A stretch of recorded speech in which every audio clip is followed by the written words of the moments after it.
All right, hello and welcome to Show Us Your Crits. Actually, a very special edition of Show Us Your Crits, the virtual tabletop show. My name is JC. I am the host, and today we have some great guests to introduce you to the Stargate role-playing game by Wyvern Gaming. So what we're going to be looking at today is a demonstration of the beta. So this is not the full rules that will be out actually this upcoming Tuesday on October 6th on a Kickstarter. And we'll definitely put the Kickstarter link in the show notes.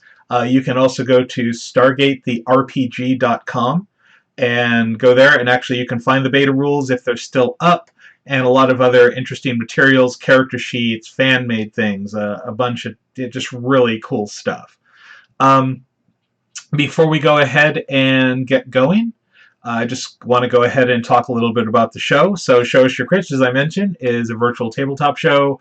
Right now, currently, we have a few things going on. One of our most regular shows is A Curse of Strahd that we're running. We also do a Deadland show, the Virginia City Epitaph, and we have a Shadowrun game coming up in the near future that is going to be on Plex Storm. So at any time, it's an adult themed show, but definitely out there. So a couple things I just want to bring up is our Patreon. So please definitely check us out.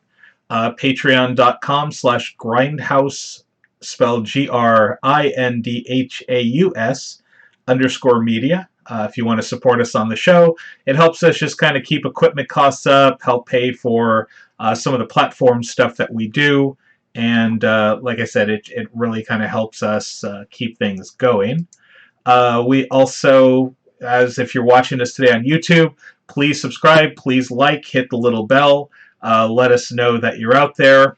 Definitely once we can get, I think it's 1,000 viewers, which is kind of seems a little bit of a crazy climb, we can start monetizing, and then I can start showing you our Teespring site where you can definitely get our logo on a bunch of different fun things. Other than YouTube, you're probably watching us on Facebook, so definitely check us out there. Give us a like, and we will post most of our shows there. And you can also find out more information, see events, and things like that. So that's it for the show and me.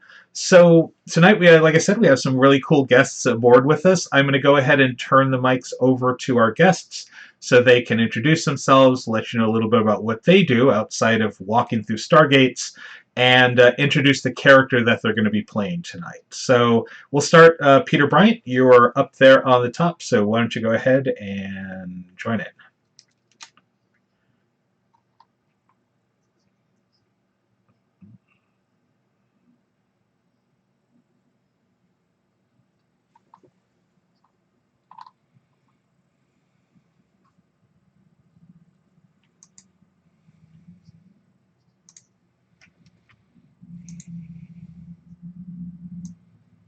It's going to be coming out very, very, very soon.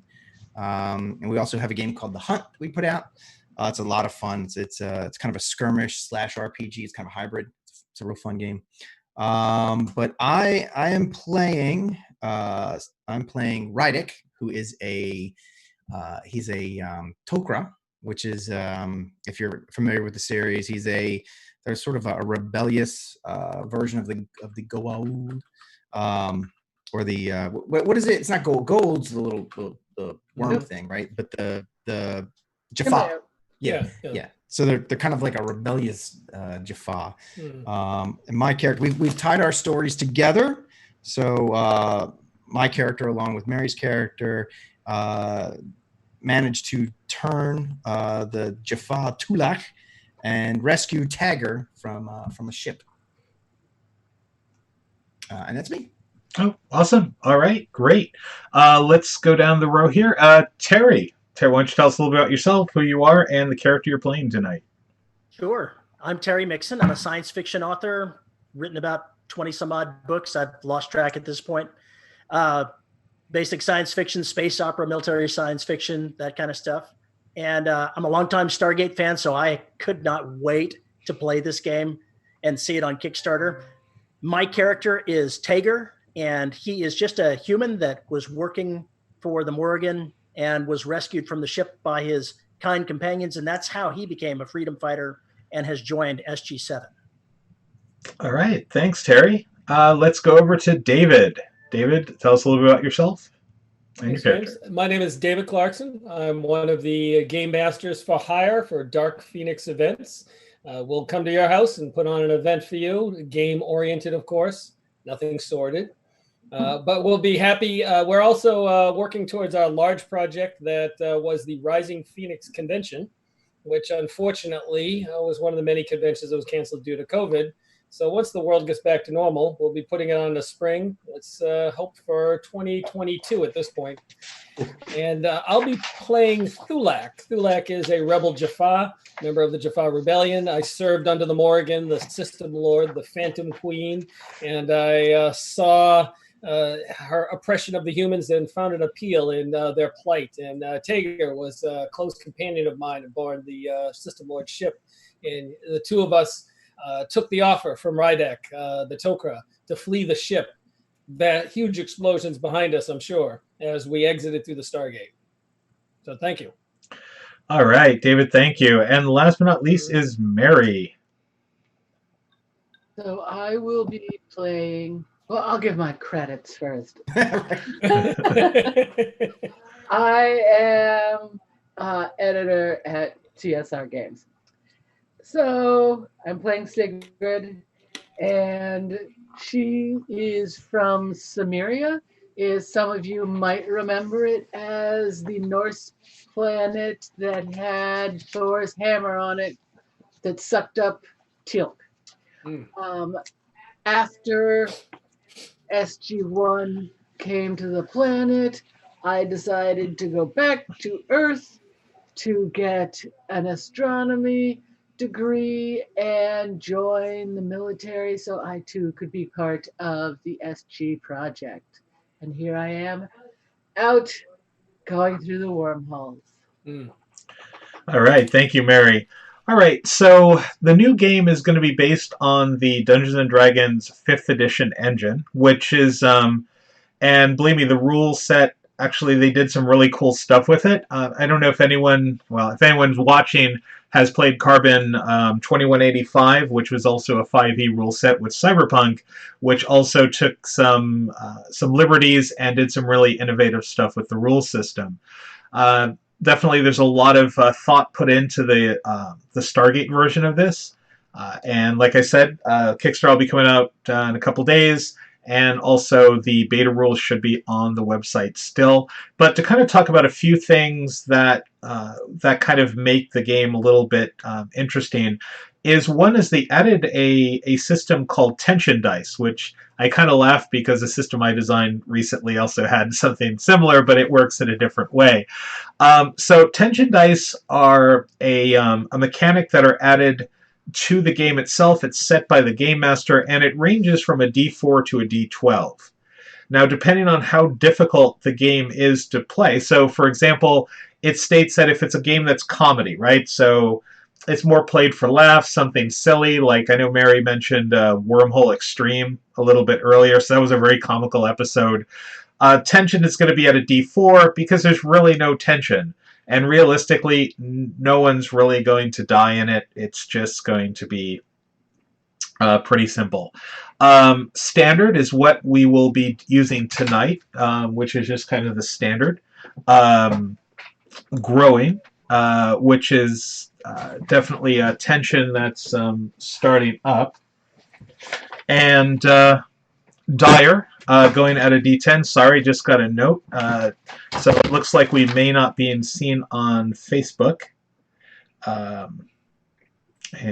So we will, we're just getting some notes in on this. And All is Lost, which is at a D12. So depending on how the tension is realistically going to be how hard it hits. Also, tension dice are added to damage from weapons. So, for example, if you're using a automatic weapon, and you have, say, the P90. So when you're using P90 in auto, it'll actually add the tension dice on top of the other die. So if you're already at a D8, and let's just say we were at an all is lost scenario, you would be adding a D12 to that roll. Automatic weapons also do multiple bullets, so that's also a fun thing. So I'm just... all right, and I'm going to ask Mary just quickly to just monitor and see if we're still on Facebook or not. If not, I'm going to worry about it, because you can watch us on YouTube or you can watch us on Twitch. So I check. Hey James, I checked the YouTube's going good. Okay, YouTube is going fine. All right, and I even checked the sound is good too. So. All right, awesome sauce. Thank you. Sorry for the technical difficulties, everybody, but we all know how these go. Yeah. The other big point is determination, which definitely has an interesting concept. The beta rules don't fill it out too much, but we're hoping that will come out in the regular book. So determination is a bidding. So if you're in a social situation, you're going to have the ability to basically bid a number of points to help a social situation come to fruition. It's going to be great. So if you're, say, trying to debate with a system lord over something, which usually doesn't end very well, you might be able to use those determination points to really kind of push that forward. The other interesting bit is initiation and what they call moxie, and this will be the last bit that I'll use before we get into the game. And anything comes up, we can obviously talk about it during the session. So initiative is, as you would expect, initiative from Dungeons and Dragons, where you're going to go into combat. So you're going to roll your d20, and you're going to rate your initiative based on your score and based on actions in combat. So Moxie works a little bit differently. So Moxie is actually the initiative used for non-combat actions. All right, so it kind of adds an interesting thing, especially if you're in a situation where maybe Rydak is negotiating with someone while Sigrid is trying to defuse a bomb, and Thulak is trying to move boxes out of the way, and Tager is putting on a puppet show, because the Jaffa love puppets. So Puppet shows, right? Yes. So while all this is going on, Moxie will actually determine when those actions go off, right? So it might be important that Sigrid actually defuse the bomb before everyone else gets their turn, but that can kind of lead to tension. So that's another kind of an interesting rule that's been added into the game. All right, so let's just fake puppets ever. Puppets are great. There should actually be a whole SG team just dedicated to puppeteers, like SG40. That's actually, it sounds like a lubricant for a car, but anyway. Right. Yeah. All right, speaking of lubrication, I got my beer and a Coke here and ready to go. All right, so as we start, our player characters are all part of SG7. SG7 in the series is a scientific research SG team that does more goes out and figures out atmosphere and whether plants are good to eat, or is there radiation going on. Not particularly the more combat-y sort of things, but they do have a military branch, or at least soldiers that will go out and assist. So SG7 left about a week ago. The people that went along on the team is Dr. Carl Krieger, who is a botanist, Major Ryan Long, who is the current head of SG7, Dr. David Evans, who is also a botanist, Dr. Mercedes Winter, who is more kind of where Sigrid is kind of more of a scientist that deals with the technology, the Goa'uld. And the last two were to be Captain Samuel Isaacs, another soldier, and Percy Adams, who is kind of a specialist, more someone like a technician that went along. So it's a very large team. They were supposed to go out and set up an outpost. on, sorry, got my notes here, on P3X833, which is kind of almost like a swamp planet. However, one of the things that was very important that they found on P3X833 when they first went there is that there was a certain spore in the swamps that they found out through testing actually had some great healing qualities to it. So they were sent out to set up an outpost to go ahead and start harvesting it and bring it back. But as with most SG teams, they do have a certain time frame where they need to check in to kind of make sure everything's going okay. And there has been no check-in. The wormhole had been activated for them to respond. They have sent a malp through, and interestingly enough, there was no sign of the team whatsoever. So either they went further in, they didn't leave any markers, or communication has just been bad. But it has been a week. There has been at least 3 attempts to make contact, and before they kind of have to claim that part of SG7 either missing in combat or send out tactical, they've given weight. So this is where our story kind of opens with our SG team who just introduced themselves, ready to go. So we have, as mentioned, Lieutenant Tager, who is a scout, Thulak, one of the soldiers, Rydak, who is also another soldier on SG7, and Lieutenant Sigrid Sigsdottir, who is also their technical expert and specialist and kind of all-around person. So a meeting has been called at the complex, and the meeting has been called with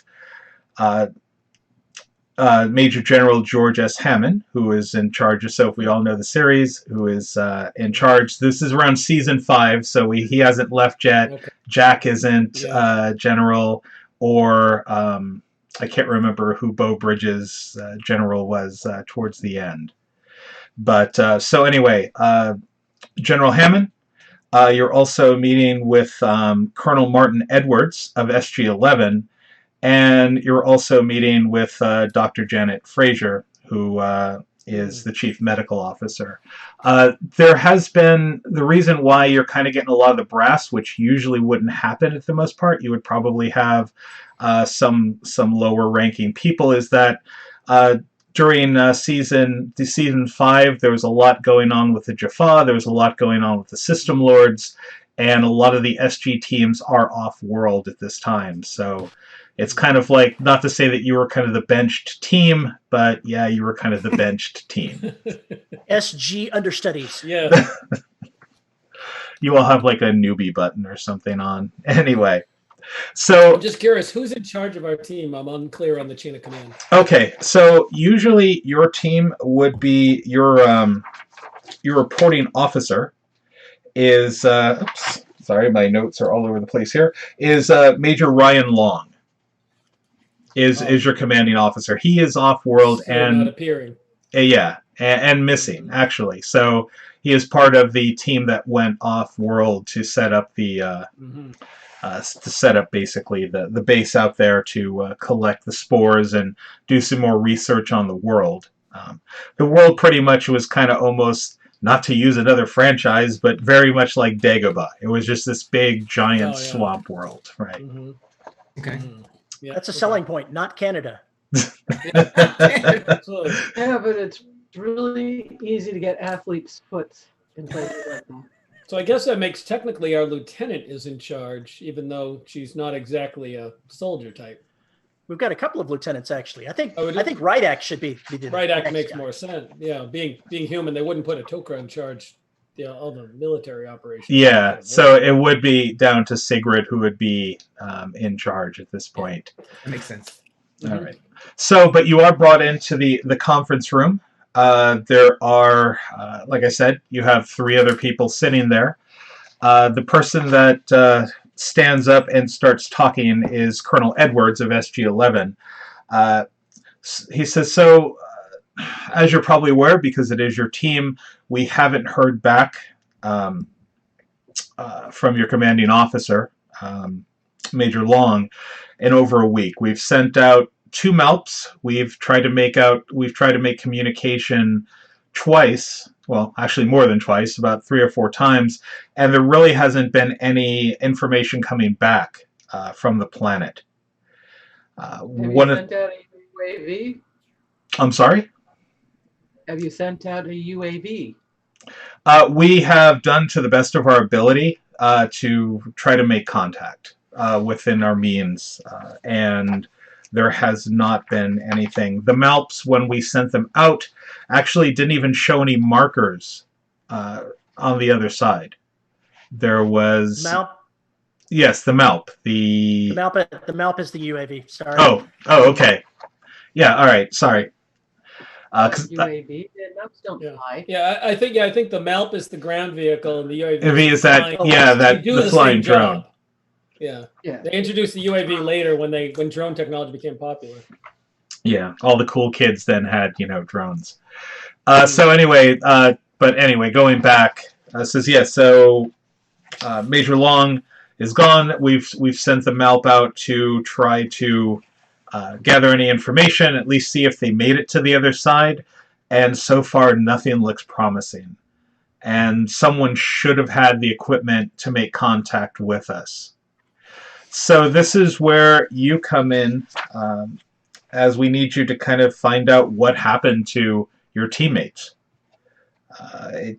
We need to make sure, understand if they're, because honestly, and we're going to send you out, and we just want you to go and do a quick cursory check. If they are not there, then there was a problem that's a little bit bigger than sending you out to do some reconnaissance work. And we know that a couple of you have our expertise in scouting and shouldn't have a problem making your way through the terrain of the swamps of the... Sir. Yes. If I may ask a question, sir. Were there any signs of struggle? Was there distress, damage, anything that would lead us to believe that something bad happened? That is what's concerning, as there wasn't. And usually in situations of disappearances...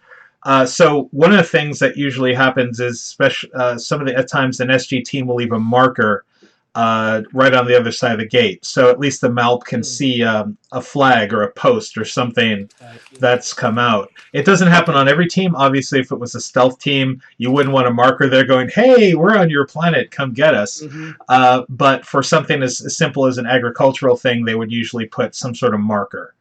There was no marker present. There were no... dead combatants or soldiers on the other side. And again, we're not getting any sort of feed. Even if there was a static coming from the base of operations radio or their radios, there's nothing, which is what's really concerning us. So, but before we send you off, there is a couple things that we want you to take a look at. And we're going to have you go ahead and, we're going to have you work with, notes are all over the place here. We're going to have you work with Chief Master Sergeant Harriman to go ahead and see if the wormhole even connected to the right place. I mean, that's also been kind of a concern with us. But we haven't really started that sort of investigation yet. And also just do a little pre-work before we send you out, because obviously we don't want to send you out on a situation and then lose the entirety of SG7. That seems to happen a little too often than not with this team. And he kind of smirks. Pete, you're muted. We're all in favor of that. Sorry, I muted my mic. Yeah, we don't want that either. Yes. We don't lose that team either. I would prefer not to be lost. Right. All right. So yeah, Major Hammond sits back and says, all right, well, gentlemen and lady, let's get cracking on this. I need to find out. So if this is a hostile planet, we may even just need to take the address off of our systems here. I mean, I don't want to lose a team. This is why it's important we find them, but also with everything going on, especially with all the trouble with the System Lords and the announcement of Anubis, we can't particularly be too careful on anything. So, dismissed. James, Yeah. James, if I may ask, does Tulak know anything from his time serving as, for a System Lord about that particular planet? Was it something the System Lords dealt with? The planet itself. A skill roll I can make or something. No, actually, well, I won't have you make a skill roll on this, but I will say that it's if you think it's the planet it is, it really had no consequence to any. It wasn't like anything that was a good strategic spot. It was probably a place the System Lords would just dump people they didn't want. It realistically is just a grueling swamp world that, temperatures go up into the, hundreds plus and drop into the nothingness at night. So they would dump people that were too much trouble to kill. Exactly. Or they wanted to torture. True. Okay. All right. But, all right. So with that said, Sigrid, you are going to be doing a little bit of work. What would everyone else like to do to prepare? Obviously, your gear is being gathered, your kit to go out into the field, and so on and so forth. But any other actions that you would like to take? Nah, I'm good. Yeah. No, other than being a nuisance by personally checking my gear, even though the techs check my gear.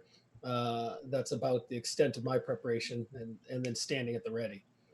Okay. The folks, before they went in, would have done some type of scouting in advance. So if there's any records, whether written or video, of what the scouting parties found when they went through, as the scout, Tager's going to go ahead and make sure he has that with him. All right.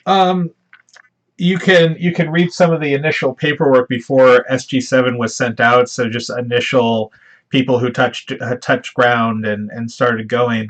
And honestly, there was, besides some odd-looking reptilian creatures that lived on the planet. We're not talking like Sleestacks or anything. We're just talking simple lizards, snakes, and things like that. Possibly a couple of flying reptile-ish things. There really wasn't any danger to be found.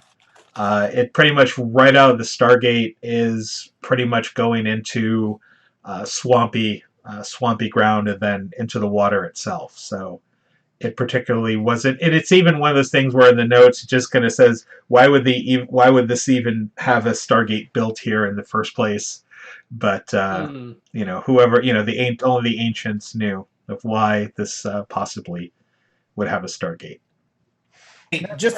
Just in case I don't come back, I'm gonna have my last serving of my favorite human thing that I've encountered is this stuff called peanut butter, which is just amazing. I'm eating it with a spoon, and I'm just like, you just don't have this anywhere else in the universe. This is the best stuff I've ever eaten. Heretic, it's tacos. Considering have tocos. Considering how the military packaged their food, it's probably this tub of peanut butter that you're just like, oh, it's so good. You could take the entire tub with you. I bet you could put that on your character sheet. And you might be able to use it later to solve a problem. Right. I'll tell you now, somebody who was in the Army, you can burn peanut butter. Trust me. Oh boy. Wow, cool. Can I pack some hip waders? Waders, that would be worth it. Yeah, I mean, honestly, for you have availability to just gear that's meant for a certain environment there. So yeah, if you're going out to a swamp world, that would be made available. So just a little bit. Everyone, go ahead and make me a. Just go ahead and give me a roll against your intelligence, please. Okay. That's D20. Yep, D20, add your intelligence modifier, and let me know what you get. Oh, sure. I just realized I need real dice. James, I have a 10. 9. Wow. Not so helpful. Yeah, I'm not the brightest bulb in the batch. Probably not going to be definitive either, but we'll see. Oh, good roll.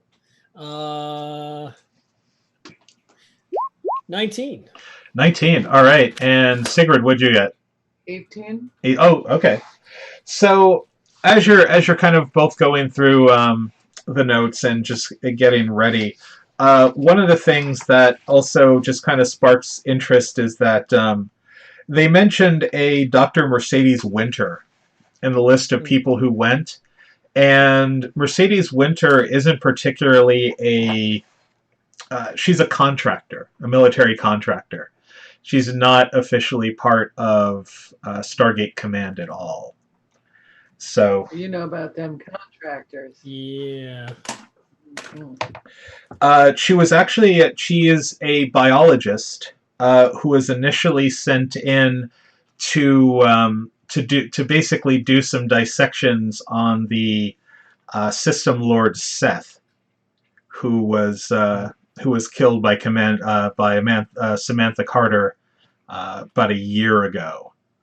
So they, it was an opportunity for SGC to basically dissect a System Lord. Well, I mean, the body's human, obviously the symbiote's not, but it was, and that she was brought in at that time. So she's been around for over a year, but just wanted to mention that she's not particularly part of, she's a contractor. So they mentioned they're not sure the wormhole's even going to the right planet. So Yes. Can I go check the dialing procedure on the computer? Yep, that's yep, and you're going to go ahead and Full science. yep, and you're working with Chief Master Sergeant Harriman on that. So roll at initiative. Roll at advantage. Okay. What's my And just to go on, so people who are not new to role playing games and D&D 5 in general, so D20 is usually rolled for the most part for anything you need to do. You'll have a number, whether it be a skill number or a modifier that you're going to add to it. You have a total number, and that's based on a difficulty. So in this case, I would say the difficulty is going to be a 15 in order to pass. Now, I got a 19. Okay, when I say advantage allows you to roll 2d20s and take the higher roll. When you go ahead and do something at disadvantage, you roll 2d20s and take the lowest roll. And this was done in 5th edition to get away from having to add modifiers. So in earlier editions of D&D, especially like 3 and 3.5, you'd spend like 10 minutes figuring out all your pluses and then adding it to the roll, as where this just allows you to, roll simply 2 dice, take the highest. And you said you got a 19. Am I correct? Okay. Yes, it's on roll 20 if you want to see it. Okay, yeah, I'm just, all right, so just want to go here. Yeah, James, are we going to be rolling in roll 20, or do you? I'm going to say just how do you go want us with to do it? however you want to, whatever you're comfortable with. Yeah. Okay. Yeah, I didn't even think about roll 20 because I wanted to have a map, and so that's kind of last Okay. minute. All right, and yes, actually, the as you're looking and going back over the records, you notice that the you kind of find there was a little bit of sabotage. It's sabotage. Dun, dun, dun. It didn't particularly go to the destination it was supposed to go to. Can I tell where it went? You you've managed to lock on to the coordinates, but give me an investigation roll while you're at it, and I'll give you advantage as well since you have Master Chief with you. Well, not Master Chief, but Okay. Master Chief. yeah, it's now become Halo. Yeah. We're taking him. Not so good. A 14. A 14? All right. So yeah, it definitely didn't go to where it was supposed to go. So it went completely left from 3PX 833. But not only that, as you're kind of going through the records, you found out that the last person to basically log in for this particular route was Dr. Winter. Mm. Dr. Winter. That thickens. Dirty. With a name like contractor. Winter, we should have been doubtful from the beginning. Should have been De Winter. Countess De Winter. Well, looks like Mercedes did something to this. Son of a bitch. But you know, it couldn't have been too horrible because she stepped through the gate. So maybe there was like an ambush there, or maybe she's been secretly taken over by a Gould, or She something. could have been subjected to some of the mind control experimentation. Yep. There are a number of explanations. Well, also I as a should- yeah, I'm sorry. Go ahead. I was just saying, do you think we should plan to change the mission parameters? I think so. I think we need to go to this planet first. So one of the things that you know too is that anything that's done in SG, in Stargate Command is on camera, right? I mean, maybe the bathrooms are off limit, but Sure. just because Maybe. it's such it's just such a high security place Sure. that everything's captured. So there's also other stuff that you can fall back on, footage and other things too, if you need to do some more. So now that we know, we can go back in the footage and see the scene when she's reprogramming it, and Yep. see her evil smile, type of thing. I'll bet that you can also see when the gate connects, you can see what they actually saw on the other side of the gate when they went through. That might be helpful to know. That So is very smart, Danger. You dialing like this? So are you going to go ahead and look through the footage or do any other investigation work? Are you pretty set that, damn it, Dr. Winter, and gather your gear and go forward? Well, I think we should look at the video, because how do I know Carl wasn't in on it too? Or David? Damn Carl. Carl's into everything. Dr. Stigrid, is there anything in the readings that would tell you where they connected to, we can get an idea of what planet it was? See this line of code here? I see where your finger is pointing. Yeah. Yes. That these were the symbols that were dialed instead of these symbols. So we ought to be able to extrapolate on the star chart to where they went. I'll look over at the wall. I'll look back at the line. I So would appreciate you telling me when you have figured it out, and I'll stand at the ready. all right. So go ahead, Mayor, if you want to go ahead and make another roll. I totally get it, but I'll stay quiet while you explain it to the others. Yeah. Well, while they're looking into it, this is going to be a separate thing, but I'm going to be looking for a couple of pieces of equipment while they're doing that research. I only Okay. got an 8. You only got an 8. Well, so basically so there's that screen that shows you kind of where the endpoint is after you dial the gate that goes to. So if you look at the map and see where P3X 833 was, it's not even in this cluster. It's pretty much going in an opposite direction, right on the edge of the Milky Way galaxy. So The edge of the Milky Way. So you can't get an exact lock on the exact planet, but you can get an idea of where they went. Now, if they successfully made it, are they still alive? That's a whole other thing. But it was, honestly, Dr. Winter did an excellent job of going in and basically manipulating the wormhole. So it took some sort of genius to do that. I suggest you program the Chapa and we step through. Your entire Tauri program is based on hope. Hope that there's something on the other side where you won't die. Well, we have calculated for all the stellar drift, so it should be all correct. Just because we don't have a DHD doesn't mean we don't know where we're going. I do not object to your explanation, but still, I'm confident that we won't step through into uncharted space. So do we want to, you just want to go, not spend time looking at the video? I'm Jafar. I go and then I deal with the problem as I confront it. Okay. I say we look at the video because All right. The rest of you may. I'm a So planner. okay, I'll just bring up some video. All right. We'll So watch your video. you bring up the video feed, and I think everyone's together while you're all trying to absolutely. figure this out. Okay. Actually, I'm hunting for 2 pieces of equipment, but we can deal with that later. Okay.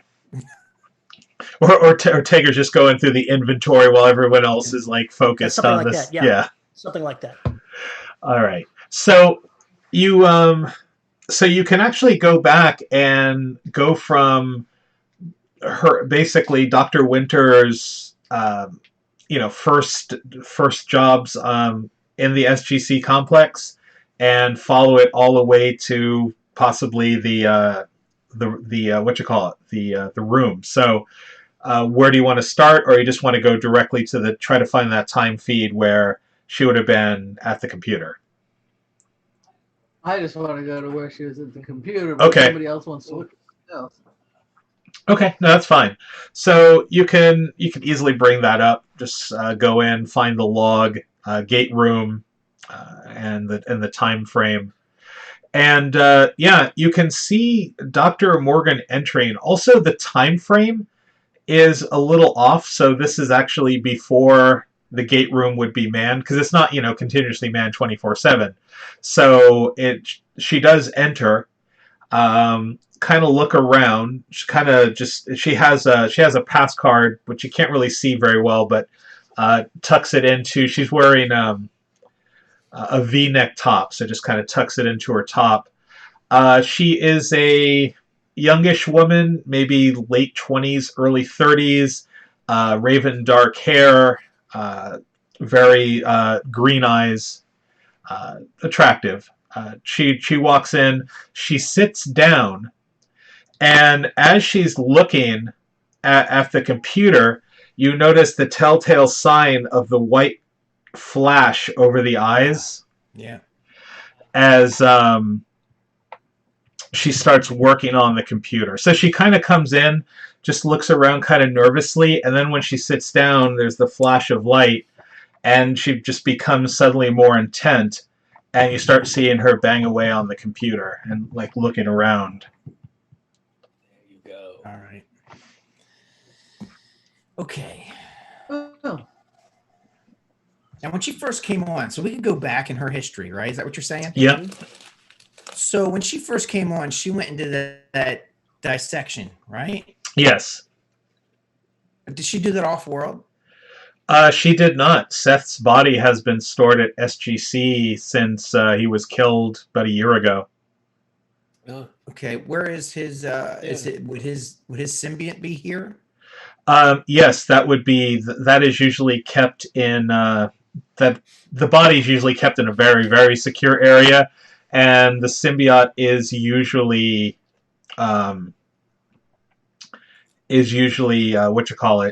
kept in a separate vat. It's separated from the body. Although once the human host dies, the symbiote can or cannot remain for an X amount of time. So, but yeah, that space is here in SGC. I think we should have somebody check on that. I'd agree. I'll be happy to go and make sure the symbiote is secured. All right, and that can. I can Yeah. happen off screen. Oh yeah, no, and well, definitely, you can meet up with Dr. Fraser. Dr. Fraser will take you into the secure area. She kind of goes on to say that this is a really interesting case indeed, because usually we don't have a body to check. However, when we managed to separate the two, the symbiote was in bad shape and wasn't. And if I remember my notes correctly, and she's going through like a tablet, the symbiote Seth didn't survive. But I'd be happy. We have it locked up. The last person in here, she kind of goes flipping through, was a Dr. Winter. Really? We are concerned in her coming in contact with the symbiote. All right. So you go into you go into like Can't see it. a further down a medical, like beyond medical, down a hallway where there's a lot of doors that just basically have these huge steel shutters in front of them, and they're just labeled with a stenciled number on it. And as she walks through, she takes a card, she hits it, she walks up.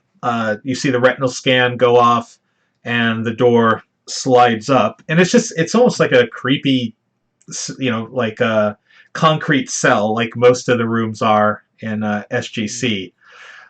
You can see that there is a refrigerator unit, a stand-up, and off to the side there is a tank, but the tank is empty. There's kind of still a nasty sludgy liquid that's still in there.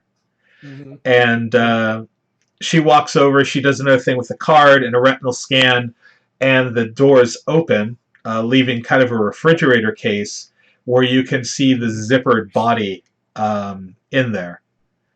And that was the human body that was Seth, or the symbiote? The human body that was Seth. And in the freezer, such an innocuous end. Oh, I'm sorry. I'm just making commentary. Oh, no problem. And in the freezer unit, there's a smaller, like, container, almost like a biohazard tube.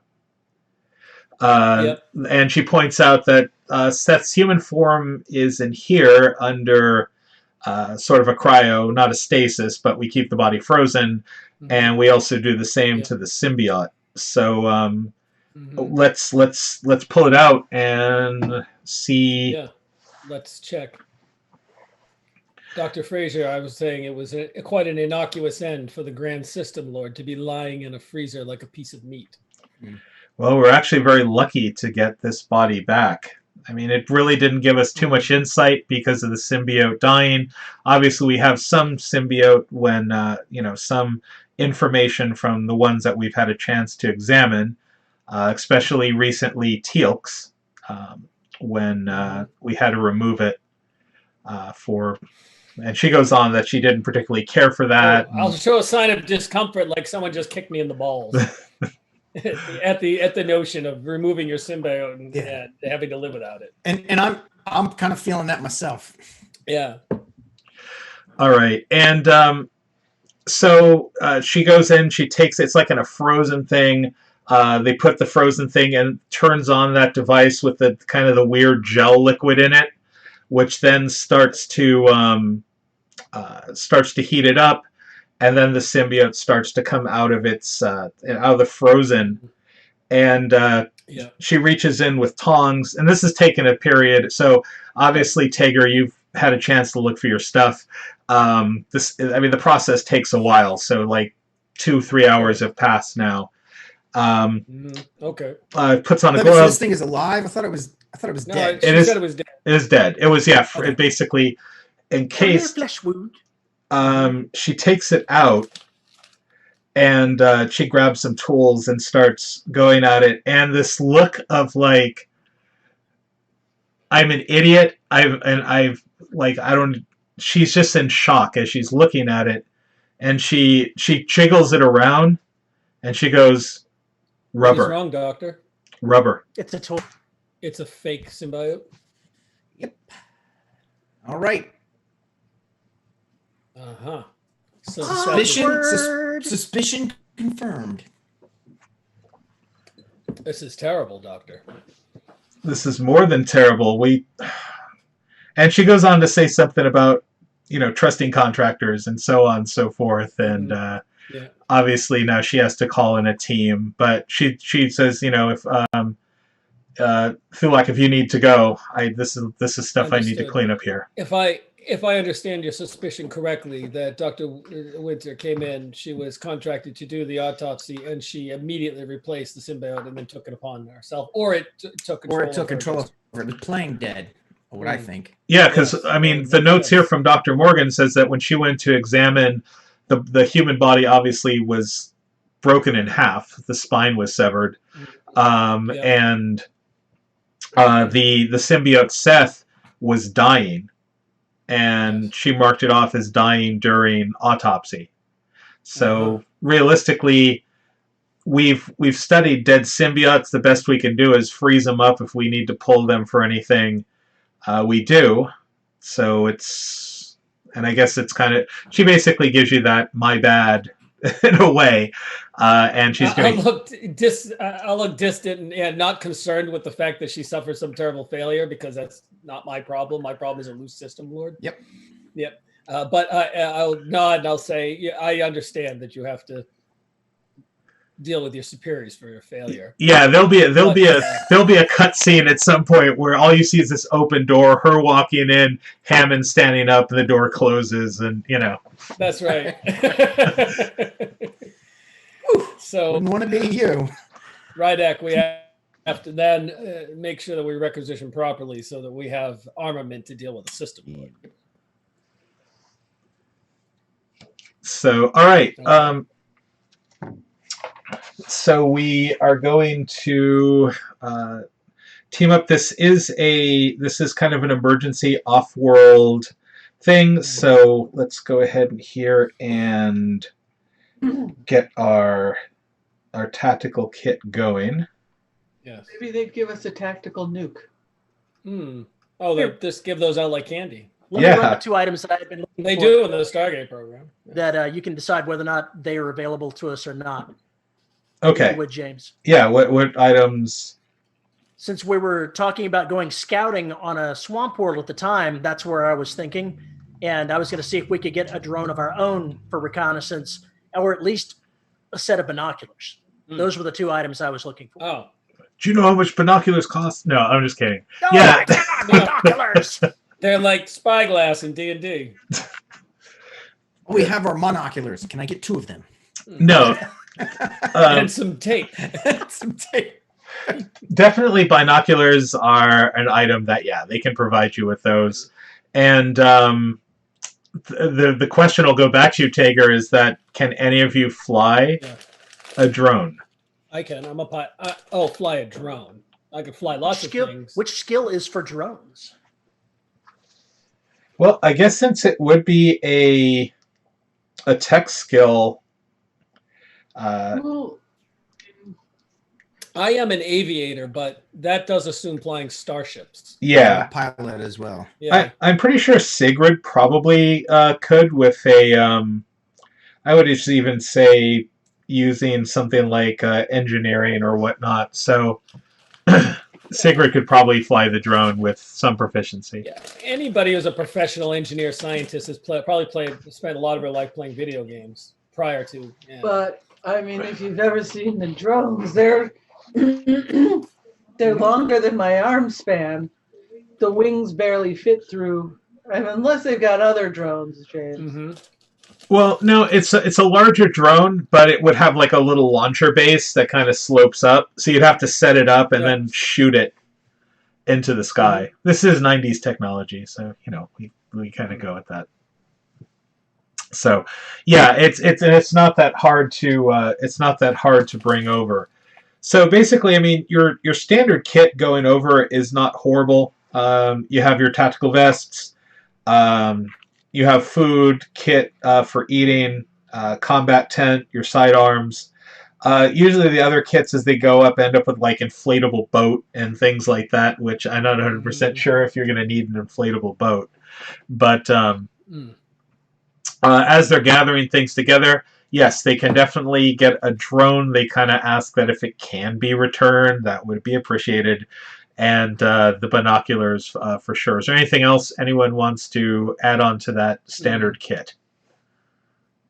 Do they have access to Zat Nicotels, the stun weapons? Because if we're going to try to take a system load, retake it, we might need that. Zat, they said basically if if you're going to run into a system lord, you're probably going to run into their Jaffa first.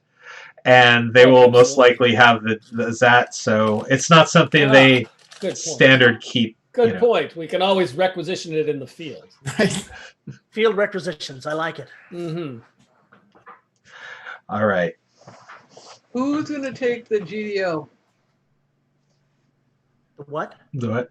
The thing that you put on your arm that says IDC to open the iris. Oh, that's a good point. Yeah, we all have TACCOMs, which are basically our ID things.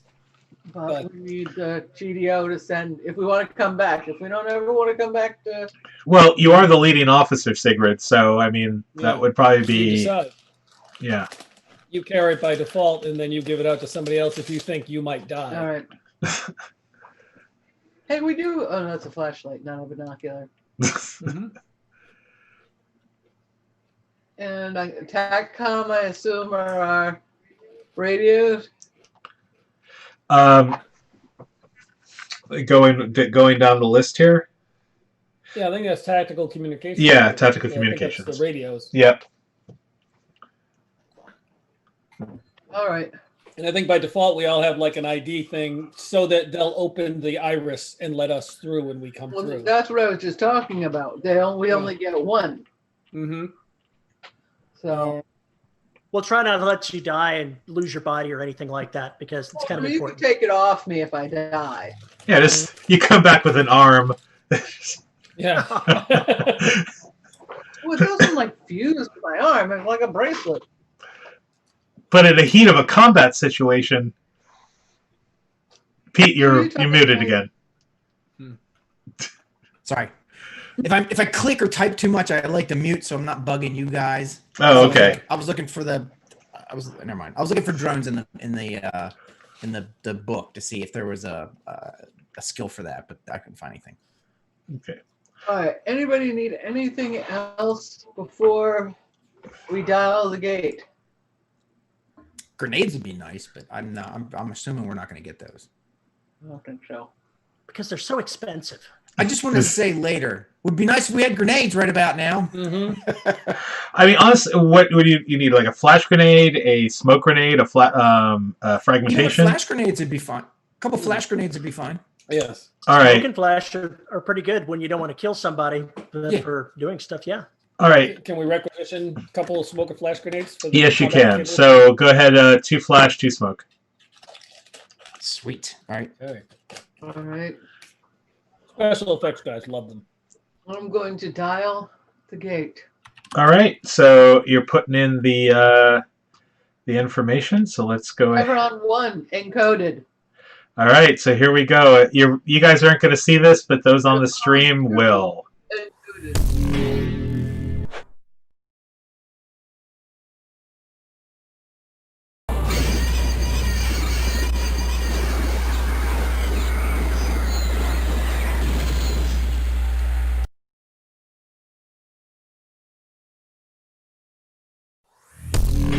Is this before they got all the drift worked out, and are we going to come out cold, or did they get it after it's smoothed? You're going to come out cold. There wasn't a lot of time. So, and we just actually went through the Stargate. So those of you watching on the stream, we just went through the whole cool animation through the wormhole and everything. I watched that, James. Very cute. Very cool. Very nice. Very nice. All right. So that just happened, and you were on the other side. So let me go ahead here and bring up something so I can show you the immediate situation that you are in. Oh, wow. All right. Hold on. This is where the GM messes up. So I'm going to go ahead and assign a token for our for Terry, who I didn't quite get to yet. So this is going to look like an odd token, but I didn't get, we got yours kind of done a little late today, so let me throw this on there. And I don't need 2 of them. So you're going to look like a sexy robot with sunglasses, but all the cool kids do. All right. So should we go to roll 20? Yep, we are going to go to roll 20. I'm just going to go ahead and get that, and I'm going to bring it up on the screen so people on the stream can go, I wonder what they're looking at. Sexy robots. Sexy robots. Everyone likes sexy robots. All right. Oops, I need to move that over here for people to see sexy robots. All right, and then I'm going to show it here on the stream. All right, so let's go ahead and show that on the stream. So I think, as you guys can see, when you come through the wormhole, immediately you see a couple of things going on. It looks like there may have been a welcoming party waiting for you. Oh, good. So what you see in front of you currently are these odd-looking. They kind of look like jackal men. They're not particularly Jaffa. They're not wearing those weird-looking helmets on their head, or the helmets. They actually look like some sort of weird mutated sort of humanoid jackal that are standing, and kind of they're not holding weapons. Actually, they're kind of hunched over. Their legs are they're kind of almost like knuckle dragging. Behind them are 4 Jaffa, who are, because as soon as the wormhole blows out, their attention is there, so they're kind of standing there with their sticks, waiting to come through. Are there any sneakers sitting around, like right over here? Like shoes? Yeah. Oh, you're asking like any of your teams? No, as if the blowout kill anybody. Jackal people get wiped out by the event horizon. No, because as much as we would like to think that they're stupid, they're not that stupid. So they're Curses. Right on there. So they were probably over here somewhere, maybe waiting, and then suddenly when the thing, when it happened, they got into position. And these two here are statues. The statues themselves don't look very familiar, so I mean, you can, if you want to take your action to use a Moxie instead of regular initiative, to go ahead and figure out what they are, or what, or that's something you can figure out possibly during a post-combat. But what we are going to do is that you have come out and you see 6 hostiles immediately in front of you as you exit the Stargate. And I'm sure you had everything on. Roll initiative? Yep, we're going to go ahead and roll initiative. So again, you're going to roll a d20. My P90.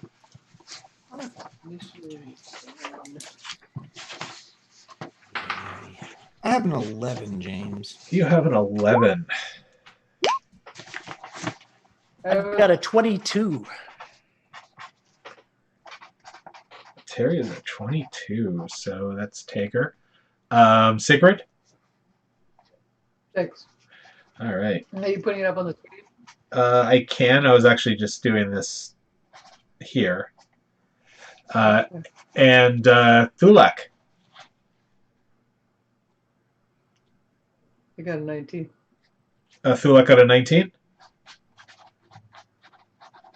Yes, I did. Okay. And I'm going to go ahead and make a roll for my people here. So they are all going to go on. Oops. Let's bring up the die here, and I'm just going to roll once for everybody, and that is going to be a. Oh, let's roll down here. A 10. So that's going to be a 12. So they're going to go next to last. But first is Terry, or sorry, let's as you're coming out, call you by your character here. So Tager, yeah, as soon as you pop out, so right here in front of you, I'm going to say for cover, and maybe I can draw something here just to kind of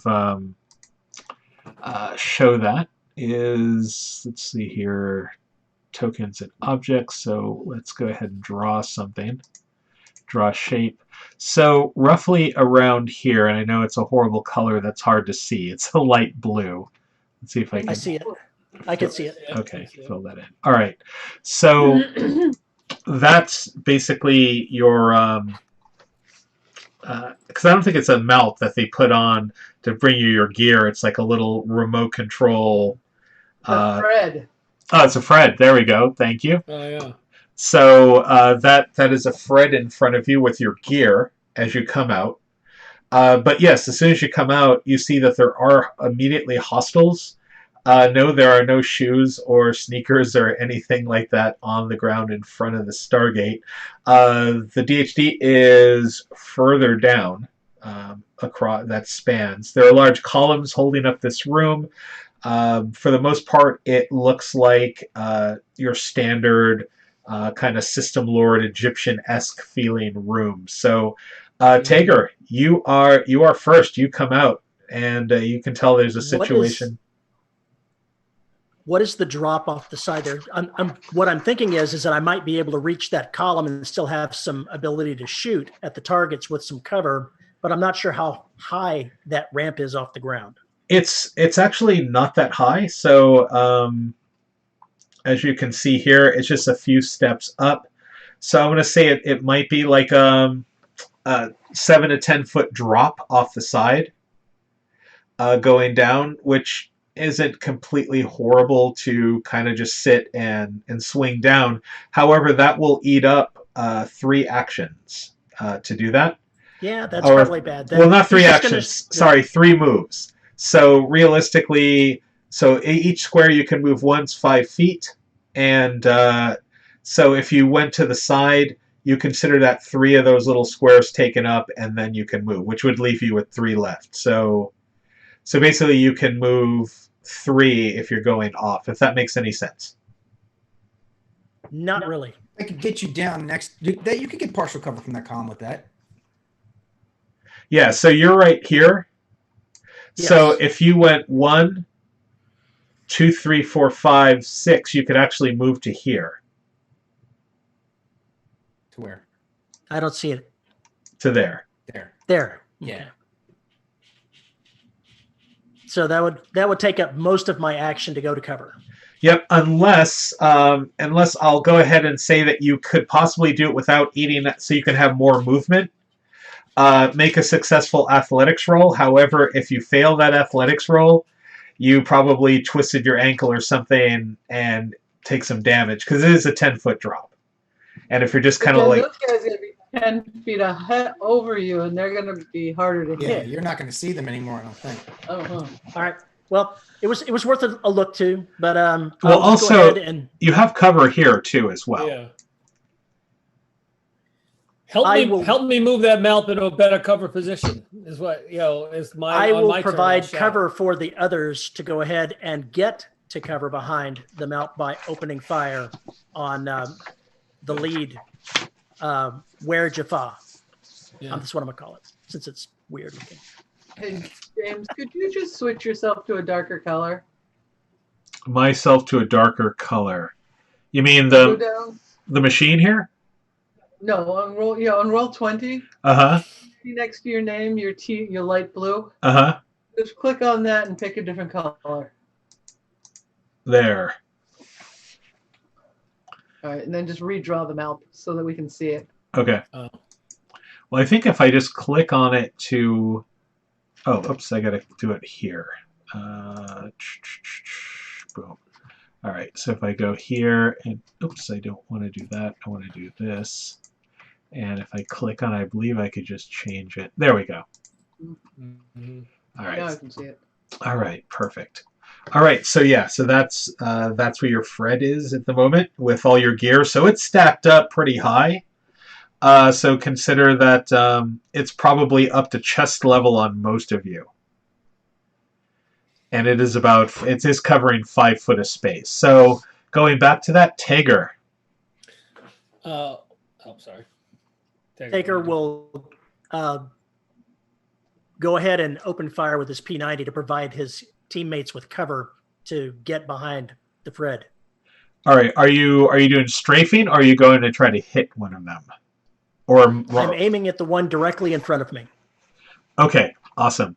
All right, so just to go over automatics a little bit, So for every 3 of the capacity of your weapon, it basically will deal an additional tension die and damage.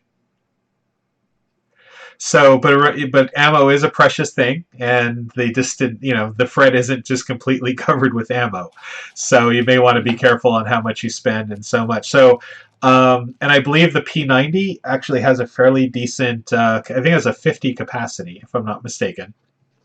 It does. All right. How much ammo are you saying we have to start? I'm going to say that at least on you have 3 clips, and you probably have some on the Fred itself. So, and the only reason I bring this up is just so, obviously feel free to do the Hollywood shoot, blah, blah, blah, blah, blah, blah. It's just reminding you that ammo is not an infinite thing, and you could run out. That's all. So, I mean, do you want to put multiple bullets into it? Do you just want to do one shot? I will put 3 bullets into it. Okay, awesome. Go ahead and so first let's roll to hit. So a d20 plus your modifier. Plus the modifier for the hitting is what? It should be on your character sheet. It should be like a +5, I think. 5 or 6, depending. It should be right next to your weapon. The first column after the name is 2 Yeah, hit. my 2 hits are blank, so you probably didn't look at the updated ones that I sent. All right. Probably not. So okay. I can roll a d20 and add 5 to it if that's what the number is. I'll go back and open this up. Yeah, so yeah, you have a I guess I do. All right. All right, so Dex is +3 and you have a +2. It's a +5. There it is. Not so great, but there you are. All right, what did you end up getting? It's on d20. I rolled a 10. You rolled a 10, and that's with your plus. All right. That's with the pluses. So terrible shooting on my part. Yep. So you end up shooting. You do 3 shots. Pop, pop, pop. And it just completely hits. It strafes, so it definitely makes the person kind of look down at the weapon fire, but you did not particularly hit them. Curses! All right. So let's go to the next in initiative, which is going to be Thulak at 19. Okay, what Thulak gives a shout out, get cover, because somebody has to yell that. And my goal is to move to the Fred, and flip it up on its side to make it even better covered, turn it so that it covers 2 squares. Strong enough for that? Yeah, I mean, do you know what the Fred is? I mean, it's. I don't know. Is it possible? Is it within believability? I'm strong. No, strong. That's like I pick up the Hyundai and flip it on its side. It's Hyundai size. I thought it was like jet ski size. Wait a minute, hold on. If only it was a Yugo. At work, I've worked with these they're we call them mutts, but it's carries your gear and stuff. The thing weighs about 1,500 pounds. Oh my god! Okay, yeah, I was imagining a jet ski. No, okay, no. They got big giant batteries in them. They're heavy as crap. Okay, never mind that then. So yes, I will kneel down behind the Fred, motion to everybody else to also kneel down because that's what I do. And I'm going to take my staff weapon, brace it on the Fred, and try to target one of these guys. All right. The poor Jafar. Hey, how are you guys making that little thing appear? You just click on it with your mouse. You see, mine didn't seem. Gotta make sure all the way in the top left that the arrow is highlighted. Oh, good point. Yeah, it is. But do you see me doing the bing bing thing? No, you got to hold down on it. So click and then hold. Oh, hold. Oh, there you go. Gotcha. Okay, got it. Okay. Got it. So yeah, so I want to target this guy with my staff weapon and see how effective it is.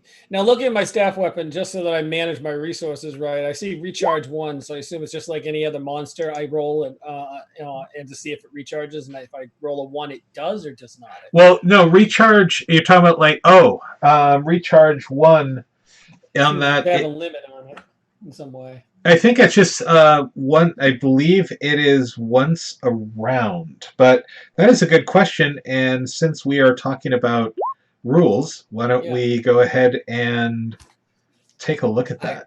I assume they don't let me just have my badass awesome weapon and never have any repercussions to shooting it forever. No.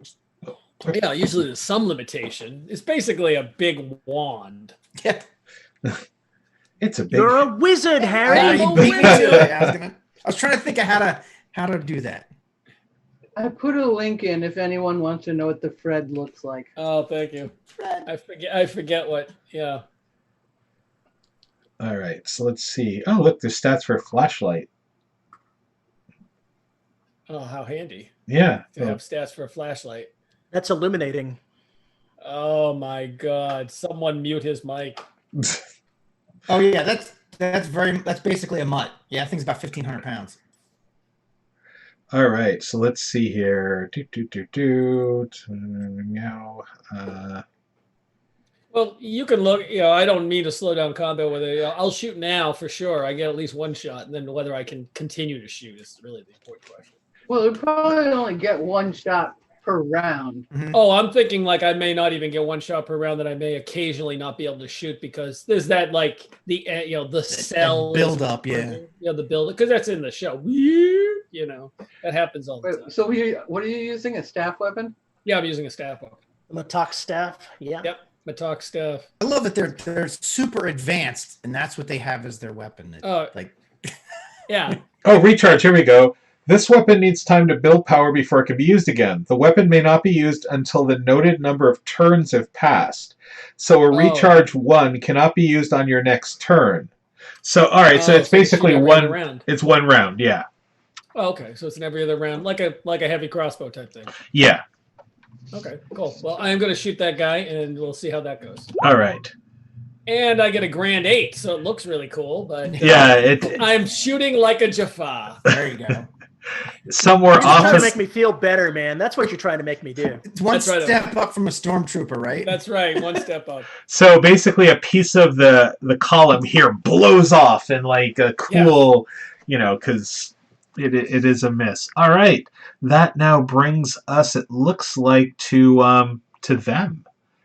All right. So first of all, these two things. Oh, let me move myself. I did. Oh yeah. Down. Yeah. Real quick, James, before you do their action, do I have to wait till my action to activate any of my feats, or more precisely, the one that I have that helps us is defensive posture? Do I have to wait till my action to activate defensive posture? Usually for most feats, unless it states that it's something that's on all the time, because like certain things might work as a reaction, some things might work as But what does the feat do? It gives everybody +2 to their AC. Then actually that probably would be active. I'm going to say at the beginning of the turn. Okay. Yeah, so that, because basically that just means that you're doing something cool that's, causing a lot of I the think attention. what it is, I'm giving direction to folks as they, as we maneuver, don't put yourself out in the open, don't blah, blah, blah, blah. I'm like, that's what I see it as. But what does it say in the notes? Because like my feat says, as a bonus action, I can do blah, blah, blah. Oh, it says, says here, it just says add +2 AC to other team members within 2 meters of you. And that's what it says in the book too. I was thinking of using that as my free feat that I can use once. And this says nothing about the action. It may be always on. Yeah, it doesn't say any range. Nope. Well, the range is 2 meters. Within 2 meters of me. Yeah, so that should cover. So if we're talking about 5 feet, 10 feet, 2 meters would be about 6 feet. So I'm going to say that so basically I think it's anyone adjacent to you has that. Okay. So basically right now Sigrid and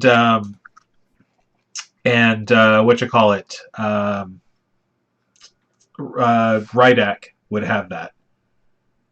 I'm Rydak. Oh, okay. So yeah, so basically here and here. Oh wait, no, where are you staying? That's me. Oh, this is you here? Oh, that's so me. It'd be here, it'd be me and here. Yeah. Yeah. All right. So unless Sigrid moves over one, not under the umbrella of that. All right. Cool. I just wanted to bring that up because they're going to be shooting at us. And this is how we lost our scientist. Yes, please. James, I'm trying to get back my PDF froze, but I think each one of these squares is 3 meters. Oh, okay. Or no, maybe each one is 1 meter. It says in the beginning of the book, but my book froze. No. All right. Yeah, I think I saw that too, and it changes to the scale. But I thought it was 2 meters because that would make sense. 6 feet. 2 meters looks about right. I Yeah. don't think it would be 3. That would make that gate huge. Yeah. Yeah, and it would just be awkward for tactical combat.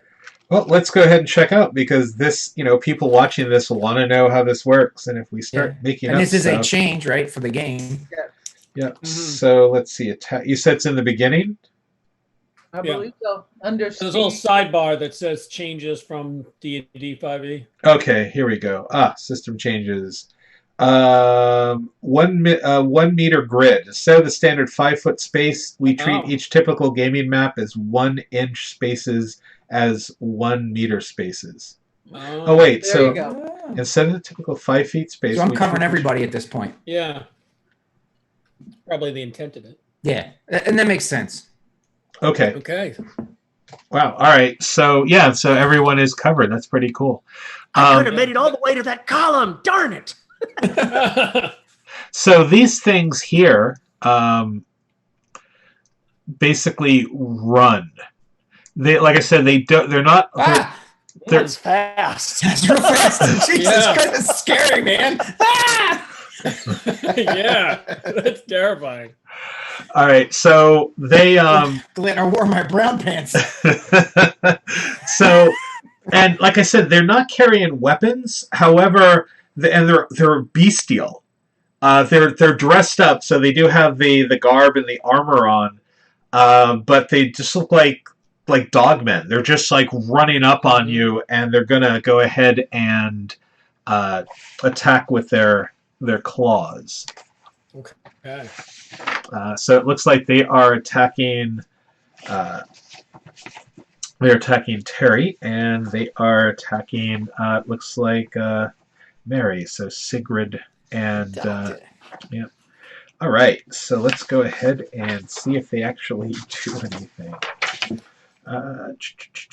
So they are going to be a.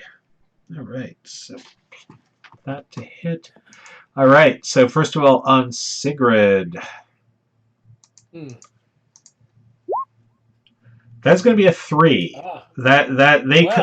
They come and rake at you, and you kind of do cool matrixy things where you slide backwards and everything, and go back. Jump up in the air.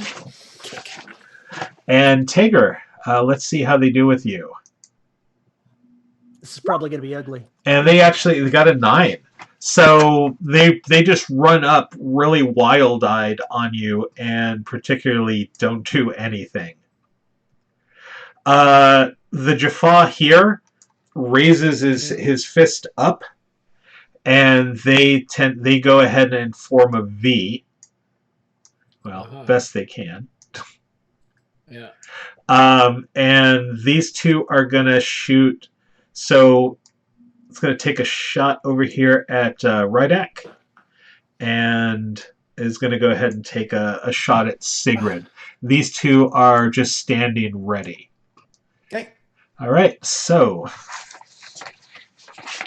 they run up and do cool stuff. And sorry, Sigurd, you seem to be absorbing the attacks. What's he doing to me? You're being shot. These two have they're shooting you with a Motok. This guy back here? This should one almost be obscured by both that big Fred dog. and How big are the dog things? they're human sized, but they're hunched. Yeah. Okay. Yeah, But Thulak will be doing everything he can to try to shield Sigrid as much as possible, since she's the squishiest of all of us. and remember, Sigrid, you also get your AC bonus from. Yeah. Yeah. All right. No, it's gonna hit me anyway. Well, it rolls a 4, so Yeah, look at it that. doesn't So, do a great job. The shot goes into the Choppa eye, which at this point is probably still hasn't turned off yet. So And probably it goes shooting into the... Oh yeah, that cool effect where the staff weapon goes through the gate and comes out into Stargate No, Command. but remember, I hope that doesn't come out of our pay when we have to replace that plate glass that we just. no, don't worry, it's not going to happen. Wormholes are not two-way travel. Only things right now coming from the SGC can get to here. Things from here don't go back. I beg to differ, but how many times have we seen a staff weapon blast in the early No, season? staff weapons go when they're going to, like they're running away from the staff blast to the SGC. However, I will contradict in Children of the Gods. The scene where Apophis walks out and they attack the SGC in that opening sequence, Apophis just walks right back into it. I know. Well, yeah, they violated their own rules. Yeah. Well, it's episode 1, so you can violate rules on episode 1. Which rule applies? Because actually, next turn I was thinking about trying to use martial arts and throwing my opponent through the wormhole. Well, James, if you're in season 5. Yeah, no, it's one way. It's one way. Okay. Yeah, that's good to know. Then I don't try to do something impossible. Well, because even in the now I feel geeky going, and in the episode, Now back in the episode. Well, James, just make a ruling. You're the damn DM. Yeah. Well, they actually talk. So in Wormhole Extreme, when the producer's talking about, oh, well, they can do this thing where they can go in and out of the wormhole, and it's mentioned that the wormhole can only go one way. So, there's that. But anyway. Let's go ahead and see what happens to Rydak here. Yeah. Oh, a 20. Oh, that's not good. Oh, no, definitely not. James, yeah. That's not good. It's not natural, though. No, it's not natural. It's just he just hits you. And that is going to be 6 points of damage. Whoa.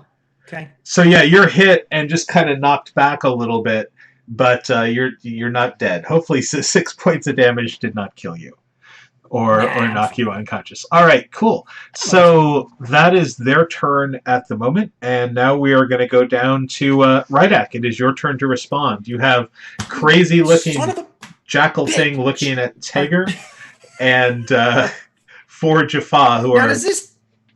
Are we still? Are there still these attacks of opportunity and shit like that? Yeah. Yeah. If basically they try to move away from your threatened space, you can take a reaction to attack one of them with a melee weapon. No. Well, I mean, if I were to run past one of them. Yep. Oh yeah. He gets an attack of opportunity on me, right? If you basically if you go here, it's an attack of opportunity, but you can go here, here, here. Oops. Here.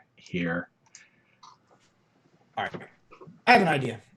Gonna shove him. No, I'm gonna get all crazy. I'm gonna get crazy up in this. So James, I'm gonna go here and then jump up on top of this thing and open fire on all 4 of these. Oh, you lunatic! All right, so I'm mad. I'm pissed off. So it is going to get an attack of opportunity, but it's cool. Hopefully it's not the one where they go, look, I rolled a crit. All right. Oh, damn it! Yes! Oh, damn it, James! Some bitch! All these other ones, 3, 4. Right, everybody else rolled low as can be. And then he's like, oh, I'm just gonna screw people. I'm just gonna mess this guy up. All right. Do you do? All right. Well, I apologize. It's what it is. Come on. Realistically, it's 6 points of damage with the claw. Holy moly! Yeah, because it would have been 3, but it was a natural 20, so it's. So James. Yeah. Owie. All right. But you're up on there. You don't lose your thing. But yeah, you're basically your shoulder is just completely ripped from this thing. Son of a bitch. And you can move yourself up there now, by the way. Oh, okay. How do I do that? You just click on it and drag it. It won't age. You have to hold it. Click, hold, and then drag. Not doing it. All right, here I'll move. I'll move it for you. There you go. What the hell? All right, thank you. No problem. Owie. I'll just make sure. Oh, no wonder. Never mind. Hold on. I will go ahead and Peter. There you go. So you have control of it Okay, now. now I can do it. Try to do Okay, it. Just try to move it, just to see. Yeah. Okay. There we go. All right. Cool. All right. Yeah, I'm gonna open fire on these 4 guys. I'm gonna give them the business. Brrr. All right. So basically, make sure you check off your ammo and go ahead and roll to hit. Okay. I'm gonna do the thing. So I've never done this before. So it's roll like / roll 1d20 plus 5, right? Mm-hmm. Oh, not 6, 5. Yay! A 9. And I think I see why SG7 keeps dying. Yeah. Okay. All right. Well, All right. So here, that's it. I will mention now, but it depends if you want to use it now or not. The D20. So basically, D&D 5th edition does have something that is called, and why can I not think of the word now? Mary, what? Inspiration. Inspiration. Which basically is a one-time use thing, and it'll allow you to re-roll. So I don't know if you want to use your inspiration now or. No, it makes sense. I when I was trying to jump up on the thing, he slashed my arm, which threw me off, and my shot went way over their heads. Makes sense. All right, cool. And well, not cool, but funny. It's fine. Entertaining as all hell. All right, Sigrid, it is you.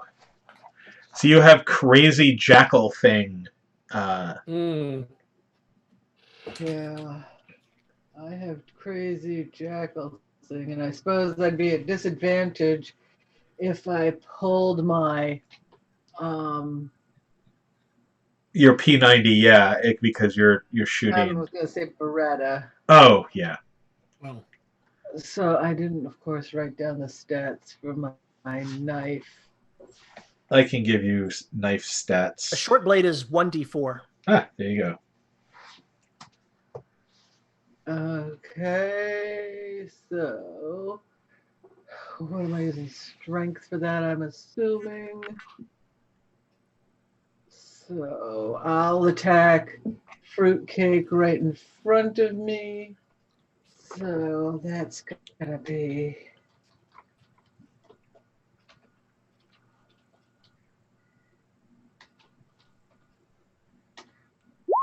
21 to hit. Nice. Ooh, that hits. Yeah. Give me some damage. 4. 4. Wah, wah, wah, wah. Hey, that's every little bit helps. hey, did more than me. You cut it, and it growls and kind of does a kind of like a wounded animal yip when you cut it. Make me a perception check. All right.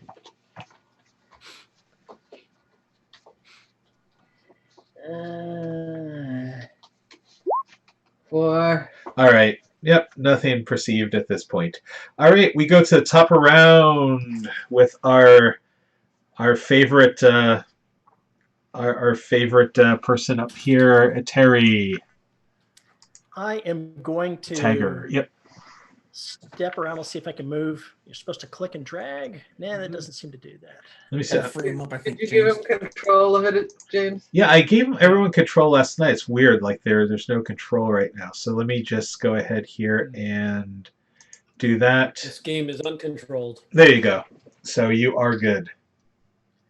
Sidestep Mr. Man here to the side and use my martial arts attack on him, hoping to drive him off the ramp and down the 10-foot drop. Nice. All right. So now the martial art is, I guess it would be considered like a push attack, or I'm not sure how martial arts works in this.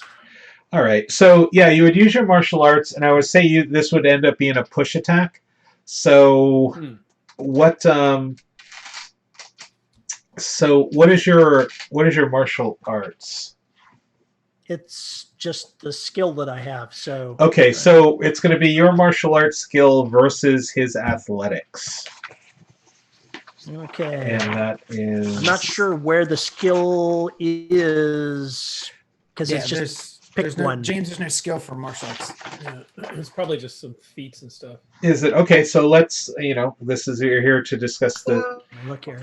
So this falls under proficiency. It was listed under as a proficiency, so I'm not sure how that works. Okay, so it would... martial... A character trained in any of the myriad types of martial arts has access to the martial arts attack in place of their normal unarmed strike. So, martial arts does a D6 bludgeoning. So it looks like it's an unarmed strike. It just gives you more damage to use. Than the D4. Okay. So, but at this point, you're basically looking to also knock him off. So that is going to be a push attack. It's going to be... So go ahead and... You're going to use your strength modifier, and so it's still going to be a +5 for you. So it'll be your strength modifier, which I believe is a +3. And so +1 for my strength modifier. Oh, okay. So it's a +1. But if you're proficient in it, then you get your proficiency. Yeah, which is +2. Yeah. So it's going to be a +3. Okay, so that's a +3. So D20 +3. So 13. All right. It is going to go ahead and roll against that. You're still going to do damage either way. This is just going to determine if you knock him off or not. And... Yay! And roll me that D6 plus whatever it was. So probably D6 plus strength. Not so much. Following the SG7 mantra of minimal damage. But yeah, you did a really... Would you kick him off? Did you do like a cool strike? I'm thinking kicking him off. All right. Yeah, you kicked him off, and he goes over, and actually he's going to take more damage because... Yeah, D6, because it's 10 feet, right? Yeah. Oh, yeah. Does he do that dog thing where he's like scrambling to get it? Sure. All right. So there we go. He didn't take much damage, but hey, every little bit counts. That's right. All right. So that was top of the round. We're now at Thulak. Okay, Thulak was kneeling down behind cover, but when that dog thing just sprang up super fast and attacked Sigrid, I'll cock an eye towards Sigrid's knife attack and see how well placed it was. But I'm going to turn and stand up and smash it, under its chin with my staff weapon, if I hit. All right. AC9. Jesus, what is wrong with us? This is why we die in the gate room. That's right. The dice hate us. Okay, so I try to smash him, and he dodges deftly to the side, and I shout in his face, "You fight me!" trying to give Sigrid an opening and trying to draw its attention to me. All right. That now brings us to them. So this one here is down, so he is going to... 1, 2, 3, Wait, didn't I go before they went? You are at 6. Oh. Yeah. They're last in the round. Yeah, so... Yeah. So this one here... Like a long time. This one here is going to move here. Fast. He's going to try to run and do that. This one here is going to continue to attack. Now the Jaffa are now going to do this. Can you, James? Yeah. Could you shift Z me one of these Jaffa so I can see it? Shift Z. Click on one of them, then hit Shift Z. Ah, neat. Okay. Yeah.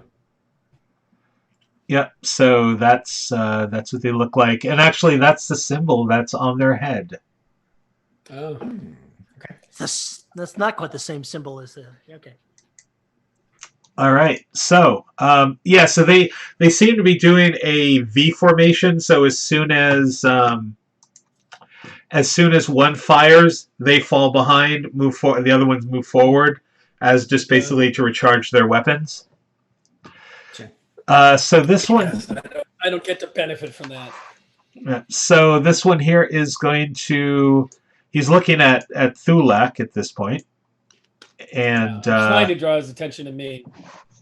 looks at you, growls, and goes ahead and goes in for the attack. So let's see if he manages to get you. 19.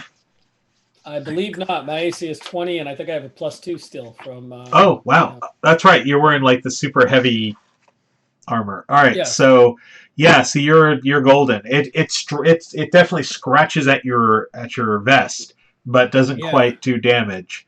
I'll go, you Matuk, abomination. This one here is still in sight of Tager, Could and you shrink down the icon because all I can see is the icon. Or just click. Oh, on you it. can click on the screen anywhere, and it'll go away. Okay, there we Yeah. go. Thanks. all right, and so Tager and Sigrid, you're still in the sights of the Jaffa. Sigrid an 11. The blast goes through. It goes past you anyway. And let's go ahead here and see if it hits. Nope. Wow, these Jaffa are just as bad as you are. They haven't attacked me yet, so hold on. Hold that sentence.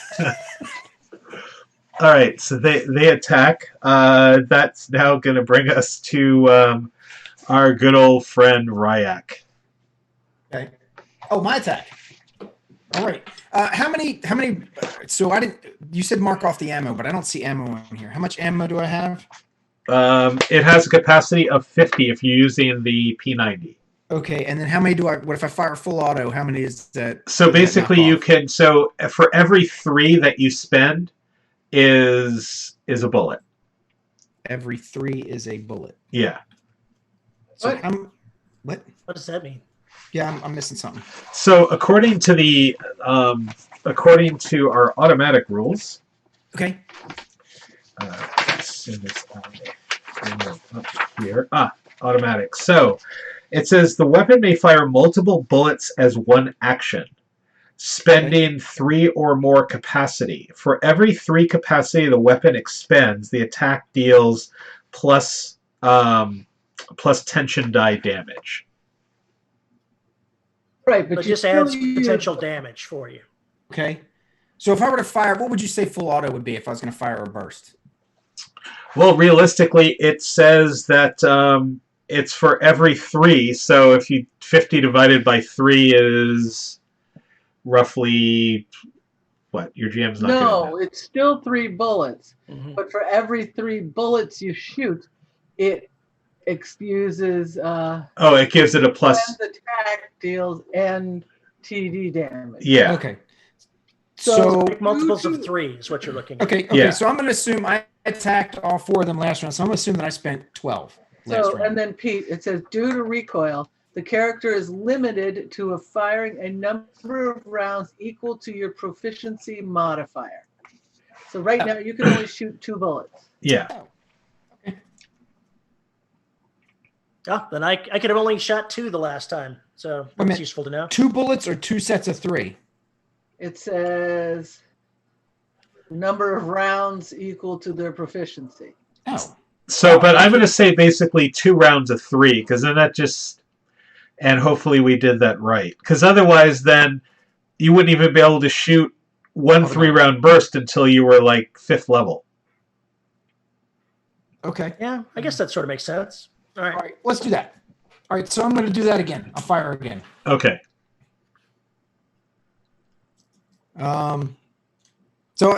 Okay. So if I'm firing automatic, can I fire at everybody or do I have to pick a target? You're going to have to pick a target.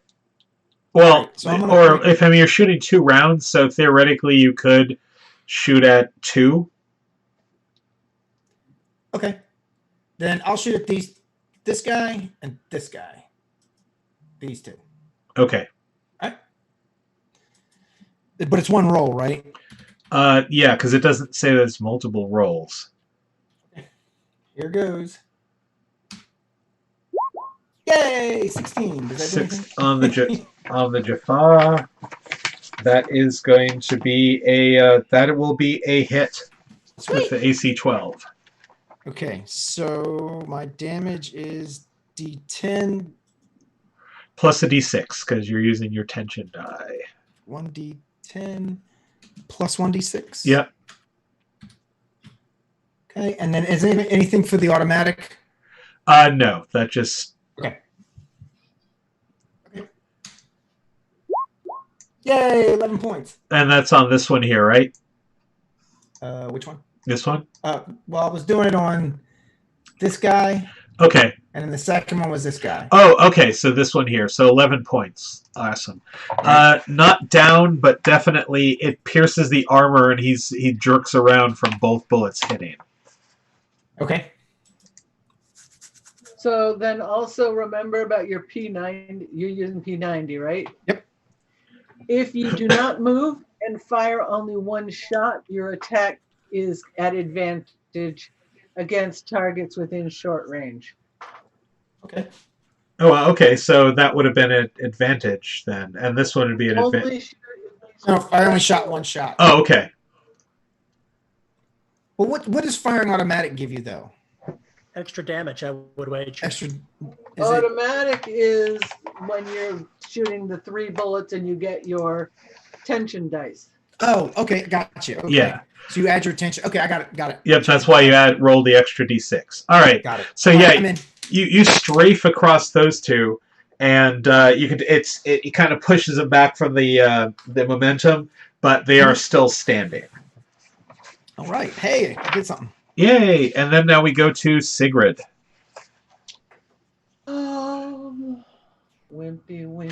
Wimpy. I just am going to do You could try to risk a... 10 for stabbing him with the knife, that will miss. and then I kick him in the shins. Yeah, I missed. So Okay. That's it. All right, that now brings us back to the top of the round with Tager. So the ones that have not yet fired are the 2 in back. Yeah, these have not fired. These are so they haven't had a chance to move yet. So these are the ones that are going to be firing this round as they move forward. I can't tell if you can see me clicking on this one. Does it move? It's not doing anything. You have to I click can't and see. hold.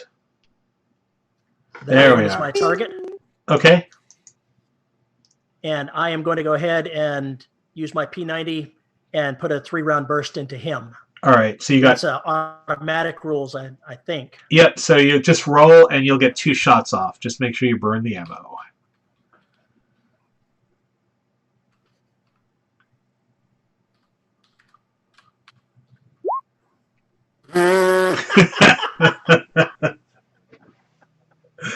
Yeah, that worked out for me. Nice. All right. Well, it looked good. Thulak.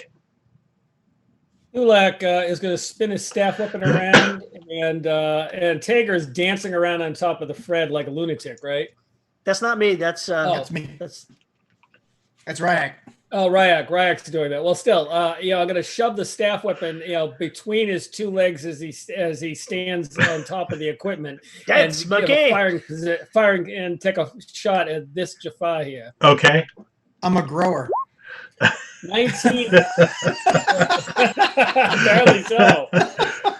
That will hit. That will hit. Excellent. You can take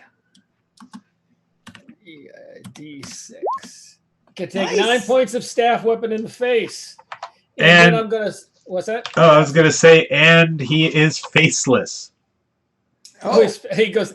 And the 2 adjacent to him have to make a dex save at DC 10 for my shockwave effect of the staff weapon, or they're knocked prone. Oh, wow. That's what it does. Nice. Isn't that cool? Yeah. That is cool. So what's the save? DC what save? DC 10 dex save. All right. The save is a dex save, but if they fail it, they're knocked prone. DC 10, so this one makes DC it. 10, yeah. And 17. yep, They both 17. make it. Yep, they both make it. But this So guy, that's it. his head is... Okay, and then so to continue my coolness factor, let's hope it continues this round.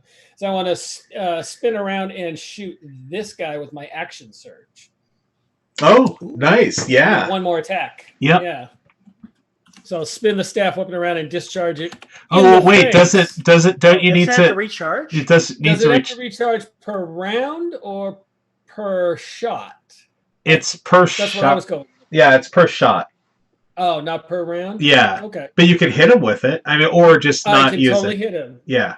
No. I will, because it's cool. So I will club him with it and see if I can be successful there. Oh, no, that's... Oh, 124. Man, that bypasses. What an amazing hit. Quite an amazing roll. 1d20. I'm not typing well. There we go.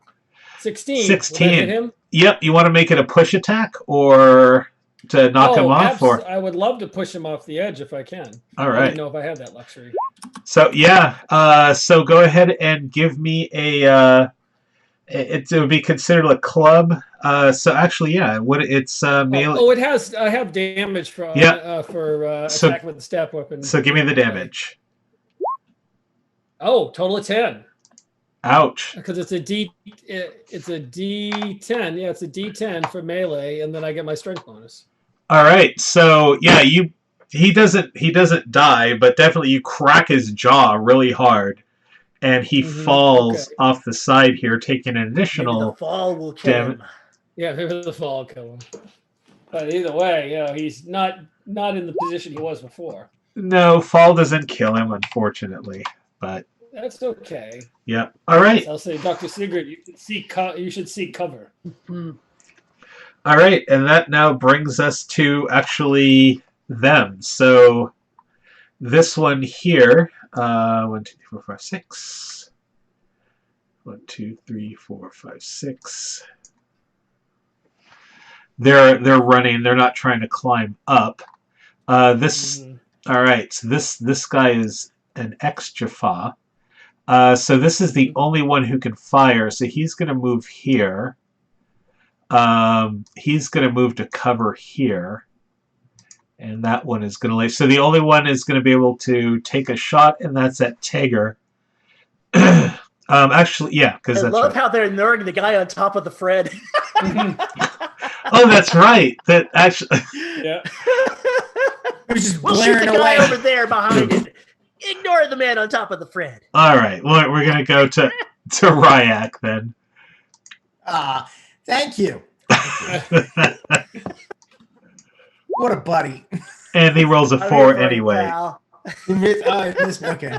But actually, this one here can actually swing. So that's what he's going to do. Swing. Who can swing? Ooh, this one here. He's a swinger. Swing on what? Oh. Did he reach on his weapon?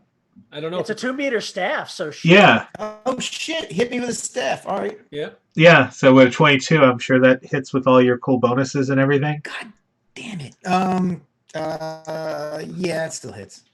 All right. When these guys roll well, they roll like real well. Yeah. So it rolls a 6, another 6 points. God damn it. All right. I'm not in a good place now. All right, and that is their turn. And it is your turn, Ryak. You mother. All right.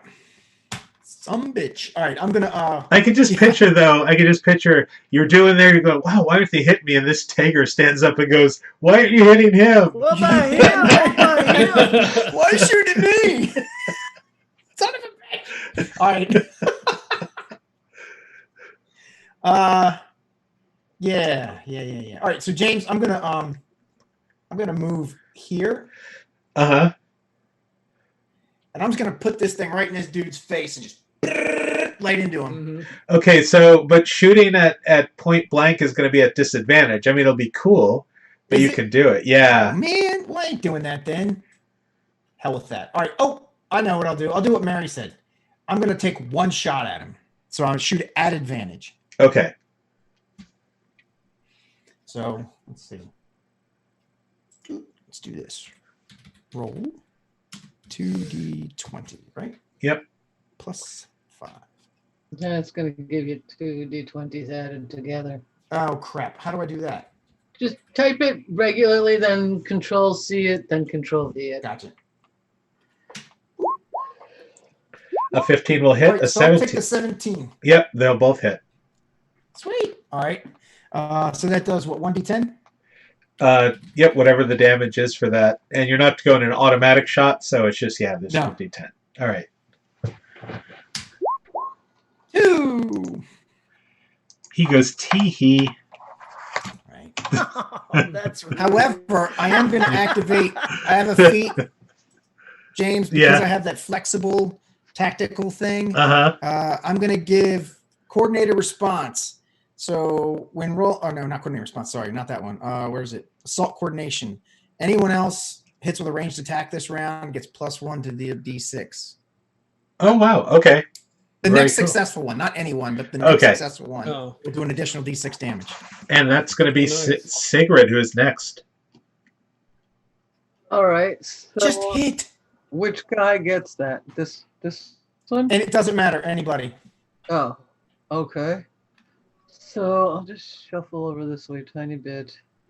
I'll hit this dude with advantage with my P90. Oops. Come on.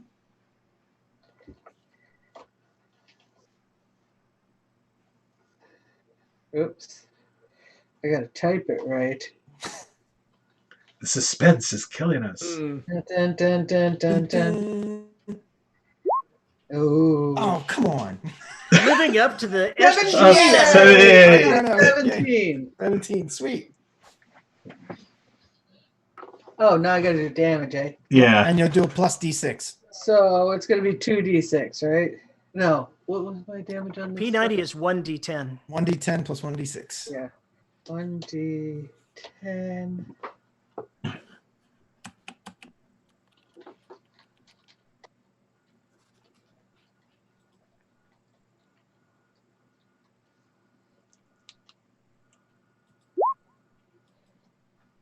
$17 points of damage?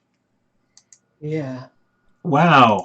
Okay, What's the so plus 3 for? Oh, no, minus the 3. 17, 16, 15, 14 damage. oh, 14. Okay, I was gonna go. Wow, that was an Still. insta kill. Woo. But no, Well, he is and still then he is still up. with the rest of my move, I'm gonna hide back here. Mm. All right. So we are now into the next round, and I guess we are back at the top of the round with Tager.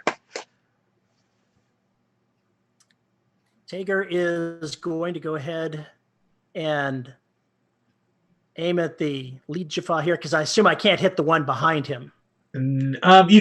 Actually, I can't remember. Can you shoot through? No, you cannot. So I will aim for the guy in front, and we're just going to keep hoping that I can hit with this 3-round burst here, and let's see what happens. Because it would be nice getting a little extra damage on him. So here we go. We're going to type this out, and we're going to probably get a whole 2 in the roll or something, because that's how this works. Oh my god. Oh my god.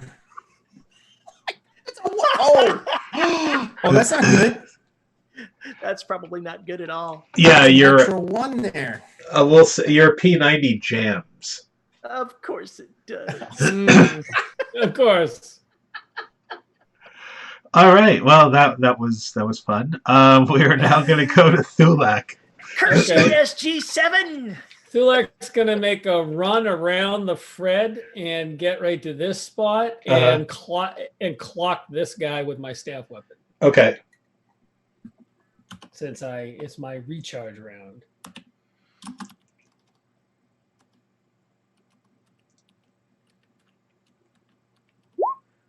Oh, well, a 20 Wow. hit his AC. Yes, it will. Yes. I'm Nice. apparently better with this thing unarmed than I am, shooting it. And he takes 2 points. How did I? Oh, I rolled a D0. Please Allow me to roll a d10. 9. There we go. Oh, now I'm mad. Nice. Yes, 12 points of damage to the face. Ooh. Wow. Okay. So his head snaps in an unnatural direction. You're dangerous with heads, man. Apparently so. This is like ridiculous. Jaffa Keep softening them up Rampage. for you. Yes. So basically, the rest of us are distracting while he's killing. Yeah. Yeah. We're just softening them up while he Yeah. cleans up. Yeah, it's typical Japan behavior. And then you guys are like, well, we were going to ask some questions. And I'll just cock an eyebrow. Questions. Okay, so I'm good. All right. Here come the doggies. Mm-hmm. And these two are left. So this one here moves here and is going to take aim at Tager. And this one here is going to move to confront Thulak. Since he can't shoot, he's going to try to beat you to death with his club. Sounds like a good tactic to me. All right. It's been working for you so far. It has. I can't deny him. All right. So he's going to swing at you. And is I don't think a 15 hits you, right? No, it looks like my AC is 20. All right. Assuming that there's no flexibility to that. That's what it is. And he's going to... It's up. That's with the +2? No, it's that's what's on my character sheet. Did So you you get get +2 from me? Oh, well, he still missed. Yeah, and this one here is going to take a shot at our good friend Tager. Mm-hmm. And roll a 7. Nice. Wah, wah, wah. All right. I think at this point we can definitely say that the wormhole is closed. Mm. All right, and that now brings us to Ryak. Oh my god. Okay. So you have the bestial things getting back up on the ramp coming towards you. There are 2 Jaffa that are dead, and one that's confronting Thulak at this point. I think Thulak is got he's in a good place. I just heard Tager's weapon jam because that's the loudest sound on the battlefield, right? Mm-hmm. So I'm gonna shoot this guy with a single shot. Oh, I can. Never mind. I'll roll it on the thing here. Yeah.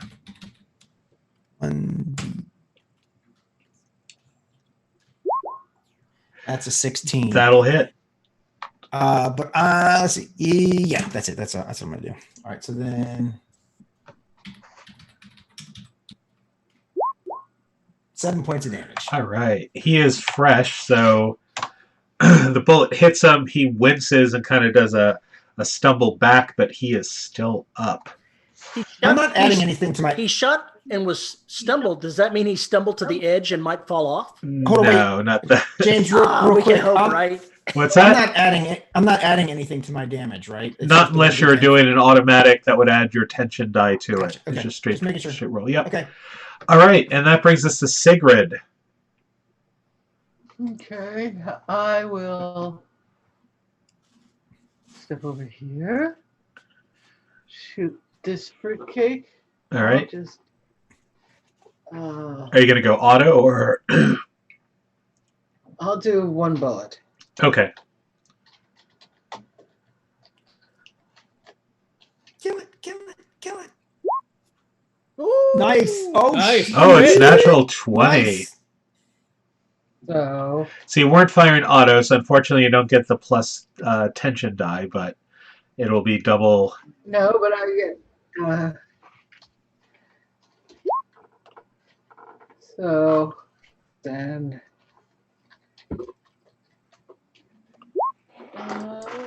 Ooh, 16 damages. You get him right through basically the bullet just like gets him right square in the head, even goes through that like metal skull cap, and he slumps to the ground. Right, nice to the brain hole. Fortunate for him. All right, and that now brings us to the top of the next round, where we get back to Tager. The Wonderful Adventures of Tager. Clearing the weapon. Clearing the weapon. How much time does that take? That is definitely going to be an engineering roll. Engineering. Ooh. So it's intelligence. I've got a +0 in that. All right. Weird. That's a kind of a weird thing, but sure. So it's a straight D20 roll. Okay.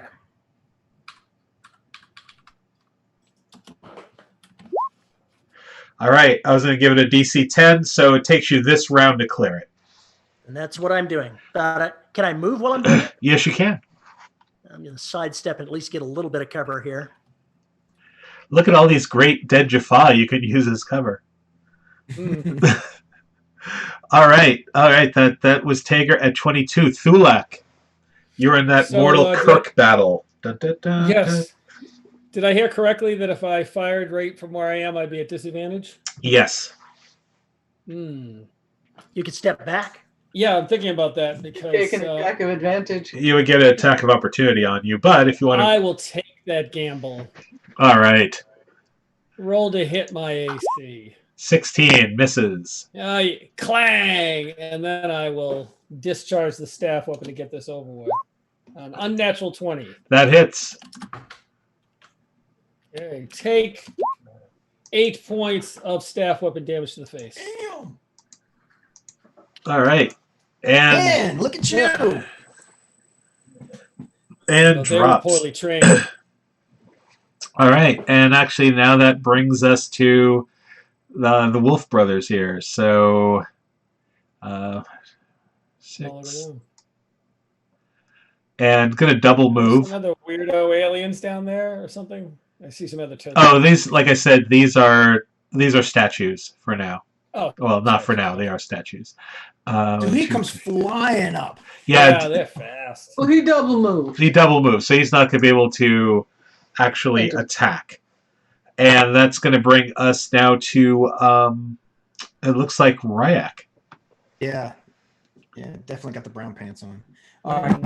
So I'm going to fire a single round at this guy. Uh-huh. 1D.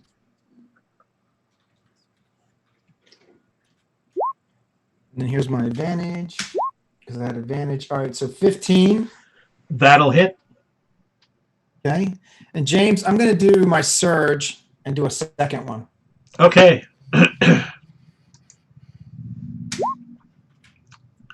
Whoa. Whoa. So sorry. Wow. Sorry. What's the surge? No. So 23 left. So I hit twice. All right. And give me some damage. Yep. Yes, sir. Okay, so that's 10 points and 8 points. Which one you hitting? This guy right here. Okay, so 18 points. Yes, sir. Mm. Yay! I killed something. You light him up. All right. And Sigrid. All right.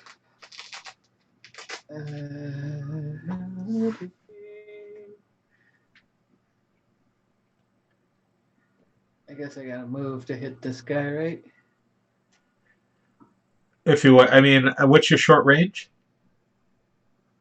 No, just because the edge of the Oh, gotcha. Yeah. thread was in the way. I'll kill the Fred. Die, Fred. Die. It's you anyway, Fred.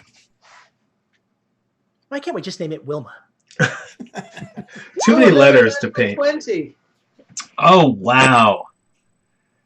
Wow. Give me some You're a good damage. shot. Damn! It's 2 in a row. She's a killer. 11 damage. All right. On Yeah. That. Count Jacula. Yeah. All right. Yeah, And it goes flying backward off its feet as it dies. Mm-hmm. So, hey, Mary, I see you're rolling D10 twice for damage. Is that because No, you no. got a critical? Yeah, Okay, I get to double my damage. nice. All right, so we are going to take a break in a minute. I just want to get what you guys are Cool. doing after you dispatch. I'm receiving first aid from somebody. Okay. I'm checking out a statue. Okay, you check out the statue. I'll administer some. Well, Because I got to ask, did anyone else take damage? No. no. Okay, I got hit 1, 2, 3 times. Well, I'm- you couldn't stand up there like a flag. Well, yeah. Hey, it was Aids of the top secret game. very brave. It was very brave. I nod to your display of combat prowess. So I want everyone to make me a perception roll before we go to, Okay. and then we Alright, can handle healing when we get back. Yeah, and I would offer first aid, but I suck at it. Perception. What the hell's perception? Or Okay. Yeah, you're too We're- busy staring at the statues. Where's perception? How do we do that? under nature and above performance under skills. It's under skills. I got a 14. Oh, it's a Okay. skill. Okay, Yes, I got you. yes. It's a skill. So wisdom. Okay.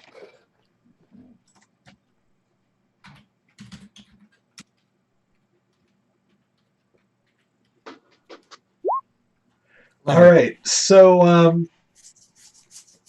Tager, while you're kind of unjamming your weapon, it brings your attention to, you notice that this weird jackal creature has dog tags around its neck. That's not promising. Oh, that's. Oh, boy. Oh. Taker is going to take the time to go ahead and examine that creature more thoroughly, including starting with the dog tags. The dog tags have on there Captain Samuel Isaacs, SG7. Does it have the same color fur as he had hair? Yes. That would be a detail that the showrunners would be very pleased at. Guys, we've got a problem, I say, holding up the dog tags. That And- creature is in the military. That creature has Captain Isaacson's dog tags. Oh, And not this is a great spot for intermission. So we're going to take 10. I'll Mm-hmm. put up an intermission screen, and we will be back. Sweet Okay. bio break. All right. All right.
we are back, everyone. So, as you could tell, in the gate room, there was an interesting battle that looked kind of grim, but well, we actually have to say thank you to Rydak for basically taking all the damage that everyone else would have taken.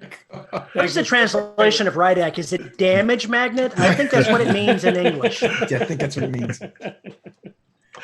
All right, so definitely you're going to need to use a med kit on. So if someone hopefully is proficient in that med kit, I am. Thank goodness someone is.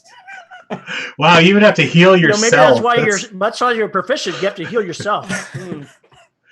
So this is a good time to talk a little bit of how damage works in the new Stargate RPG. So similar to 5th edition, you're going to take your damage off of your hit points. Once you reach 0, you have to make your 3 death saves, and then depending, you can make them or you fail them, whether you live or die. You can also take 0 and then additional hit points equal to your current hit points will also be an instant death. Now, when you are doing a healing sequence, it's really based on a couple of things. So there's 2 levels of damage. So there's scuffed. Scuffed is any damage that you take up until half your hit points. After half your hit points, you are now officially wounded. Now that's 2 things. So basically, kind of like Dungeons & Dragons 4th edition, where they have the whole bloodied thing. So when you're wounded, there are certain weapons and there are certain things that will actually take that into consideration. But it's also the same with healing. So are you down below half your hit points? Oh yeah. So Rydak is wounded. So if I'll say, because you still need to make a successful check.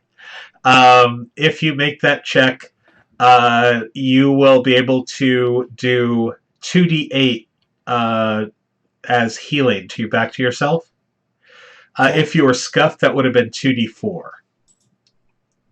Oh, okay. So I believe it's just going to be a simple it's a 10 DC. Okay, so I'm going to roll 1d20 plus my medical. Yep. Right. Okay. I got a 14. All right, awesome. So roll 2d8 and add that number back to your hit point total. You cannot go over it doesn't make you stronger. It just, 8 points. All right, I'll take it. All right.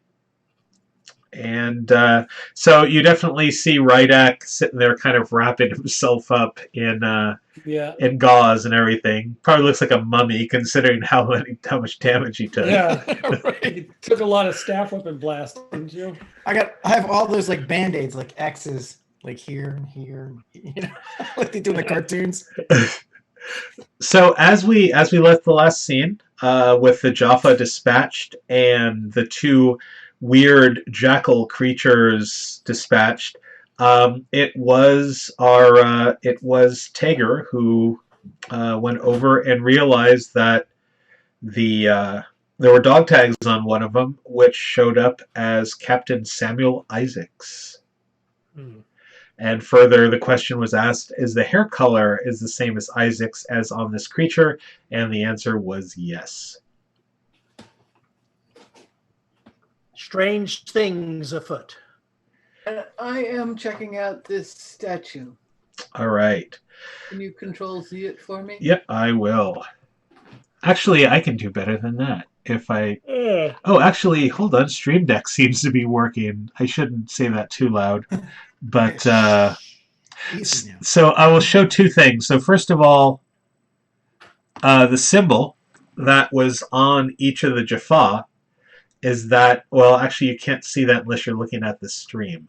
So I guess that doesn't work. Okay, I can see it. Yeah. Okay. Wait, where? What? I do not have the stream up. Okay, I can control. I saw it quickly in the. I think I can. Yeah, hold on. Their icons. I'll control Z it. What is it, like a Cyrus or something? Yeah, I'm curious if I would recognize it. Let's see here. Let me just go over to here, and then I'll just click and Control Z. Did that work? Jackal No. guy just Go to moved. Jaffa, You've And moved then- them, but haven't You seen moved them. to Jackal guy. Not Oh, that's- Control Z, Shift Z. Oh, Shift Z. Okay. There Oh we yeah, go. much better. Looks like a ribbon with a looks like a falcon head. Yeah. Yeah. So I will go ahead and you can go ahead and I will say make a roll against history. Will probably be the best. History. Yep. Yeah. Oh, History. Super, Okay. super good at that. I'm super good at all the intelligence skills. And when I say super good, I get an 11. Anyone else making a roll? 15. No. Hey, I got an 11.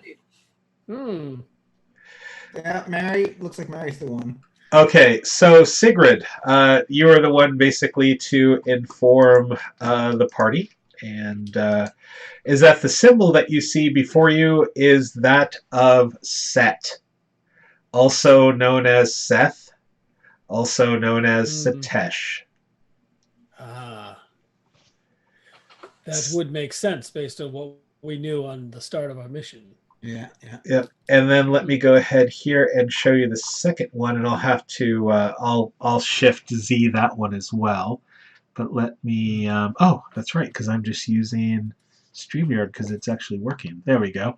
Not StreamYard. So those watching the stream, that's what you see, and let me Control Z for the rest of Shift Z. Shift Z. Sorry. Or I can make things run again. That was kind of fun. Yeah. All right, so Shift Z. That's There the we go. statue thing. Yep, that's the statue thing. Yeah. Which also, I won't have you make another history roll. Just basically looking at the bent face. That is also like a mask that symbolizes the Egyptian god Set. Looks like Gonzo from the. He It does. It does. It's not look very frightening. You've ruined our childhoods. It's time to light the moon. So the intrigues of Set are very obvious to us. Shooting out of cannons. Mhm. Chickens. Chickens. Yeah. So yeah, it kind of also goes along as you figured out that that Dr. Winter was probably most likely had the Set symbiote in her and has returned back to the System Lord's realm, which you are currently in, or at least assume that you're in. Alright, so it looks like our only exit is down here. That's right. I'd like to go and secure the exit or determine whether there's a giant army of Jafar on the other side of it. All right. So you can do what you're going to try to like stealth out and take a look, or That'd be correct, yes. Okay. Just so I can warn the rest of them, either with my death or by coming back and delivering news. You should send your scout. Says your scout. I thought I was a scout. I think we're both scouts. Ah, yes. oh, okay. I thought you were a soldier. yeah, one of you is a soldier. My class is soldier. Oh, I'm probably thinking that because when you sent me the character information, James, you said you're the scout. Oh, okay, yeah, I got it. Kind of scouty. That's I because have he thought scouty you were skills. me. I'm actually the scout. Okay, well, I have scouty skills, so I might at least take a peek since I moved over there. I'm a soldier. I won't fight you. Yeah, no, So is Tager and take- Thulek both looking out, or? Yeah, let's both. Let's do it. cover you. I'll cover you. All right. So why don't you guys make stealth rolls? All right, then the robot needs to move down here. Robot.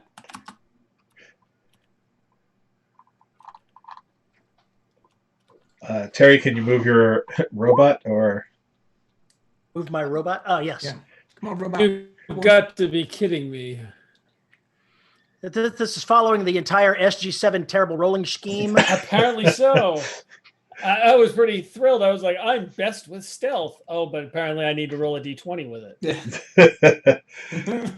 Yeah. All right. So, oh Oh, wow. you have a +6 with stealth. How do you I'm do very, that? I'm very dexterous, and a proficiency. Oh, so you were supposed to add our dex to that as well? Yeah. No, I think it's. I'm Well, assuming it's added in. you get your I thought it's your dex plus your proficiency. So be +2, and then whatever your dex score is. Okay, so mine Yeah. would have been 17 as opposed to Yeah. the 15 that I had. Okay. Gotcha. Mm. All right. So yeah. So definitely, Tager, you just kind of swiftly and walk. It's almost like, where did Tager go? While our good friend Thulak tripped over a rock and bumped into the statue and fell over the DHD. Yeah, very very slapsticky and comedy. As He's sliding around on Ryak's blood that he stepped in earlier.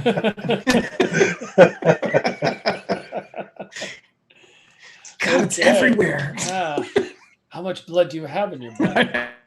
Less than I did. Yeah. But as should have you picked up some of the Zats while we were looking at the others. But If they had them. yeah. Let's see. What did they have on? Well, as you kind of look back and look what they had on them. Loot the bodies. Yep, they actually just had Matok, the Matok sticks. Mm-hmm. They did not have Zats. No gold pieces? Like, have you ever thought about taking one of their staffs and like swapping out? Shoot yours, swap out with theirs, shoot theirs, shoot yours. I seem to think that would be like breaking the game. But wouldn't it be though? James, what do you think? Can I shoot a one staff weapon around the alternate staff weapons and get one on each arm? Have somebody standing behind you as your assistant to hand you Zats. Yeah, you could do that. You like a staff caddy? weapons. Yeah, like a caddy, yes. Yeah. Give me the number 6, please. We could put Rydek doing that because he's kind of weak right now. At this point, yeah. Caddy. All right, so Dulac, I think that's a 6 wood there. So as you're looking out the double doors, they open. They're made of metal. Definitely creak. As soon as the door opens, this massive like wave of heat just hits you in the face. Oh, screw that. I'm not going out there. And as you open and can see, you're almost kind of on a weird volcanic landscape. There are roads that are on there, and there's like borders every once in a while that have like a stick with like a human skull or various creepy like skeletal part on it. You can see that the road kind of goes way off into the distance to a very large dark pyramid that's almost kind of glowing green. Mm-hmm. And a smaller road that seems to go off to a little what looks like a bunker. That is, you're in kind of like in a square. As you kind of look around, you're kind of in a square building. There's a couple more of those large statues out front. They don't look like they're dedicated at all to set. They have a different look to them. But yeah, and then there's the bunker, and then there's the pyramid off to the way off in the distance. I'm going to issue a wild guess and say that the hip waders probably aren't going to be helpful. Probably not. But fashionable. So, off in the distance, do you hear, "Don't try it, I have the high ground"? You guys see any signs of life? Former life, skull, femur. Yeah. But I mean, will the binoculars help? Will that? Oh, hey. Yeah, Good thing we brought the binoculars. Yeah. I'll take some binoculars and give a look. All right. I'm supposed to be doing that since I don't really have skill at it. Or any like big yak-like animals? You say big Oh, left? All right. Yak. Yak.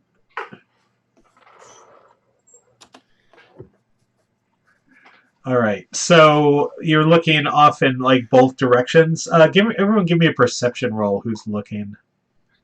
Sure. Do the binoculars give me any bonus, anything? Does it change anything? I'll say they give the advantage. That's Okay. Do you know how to type to roll an advantage, or I'll just roll 2d20s?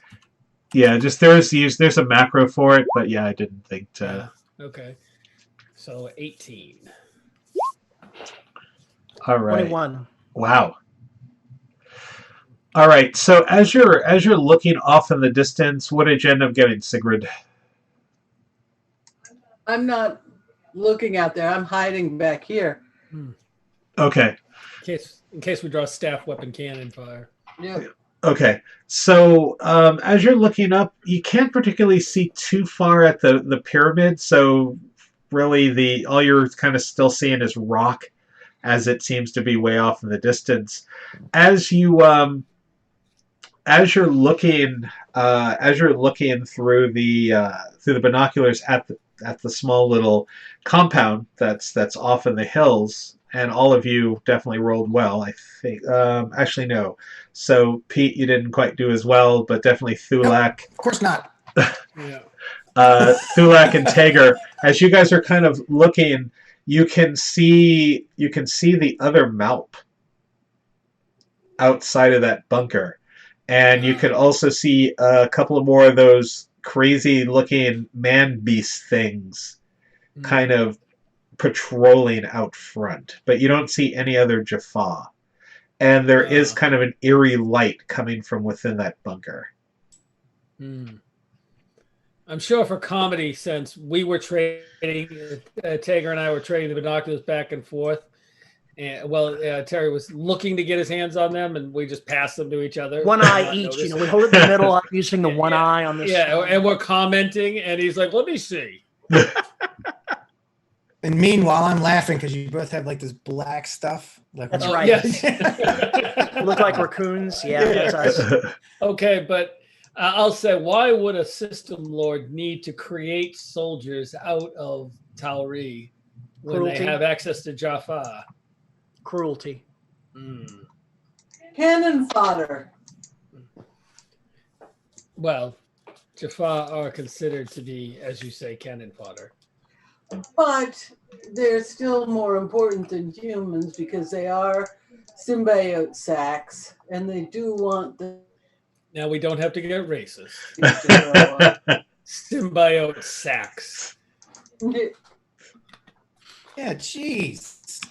With the pyramid so far in the distance, should we go ahead and use the drone? You could definitely.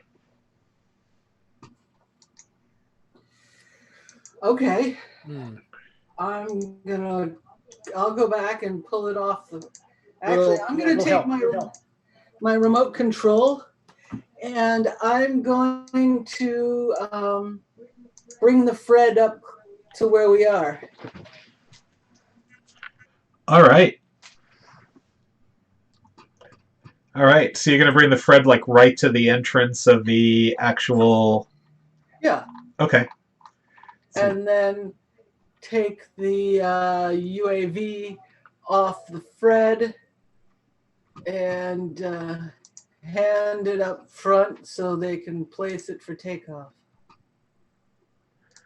Okie dokie.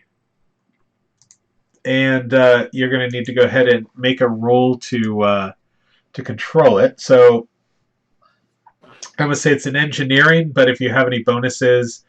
So what do you have to roll for your technical skill? Science. All right.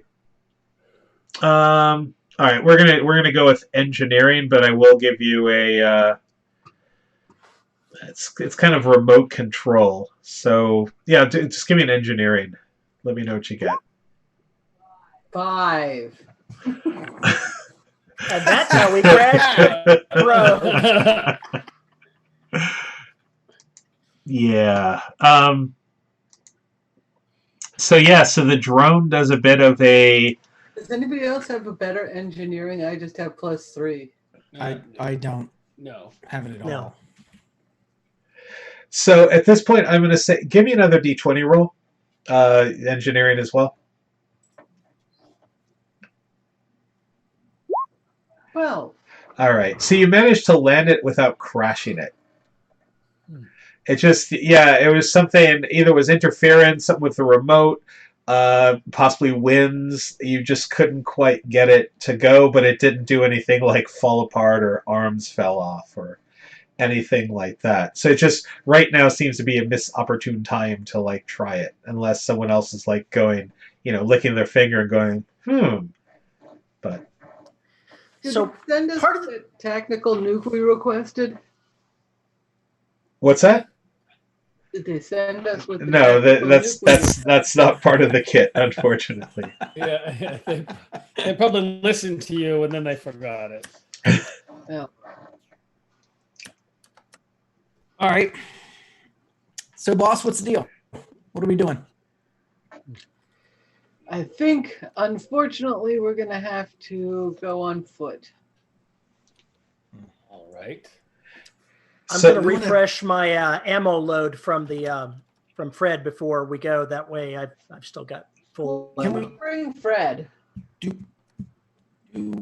we want to send a message back or anything, or like, Oh, we should send a mission report. You're in right. case something happens to us? All right, go for it. Smart idea. Yeah. Okay. How was that done? I don't remember. Do we have a radio or something we can send it back, or Well, you got like little dial- drones, or do you step dial the through? gate. You can just, once you dial the gate, you can just radio through. Okay. I'll do that, James.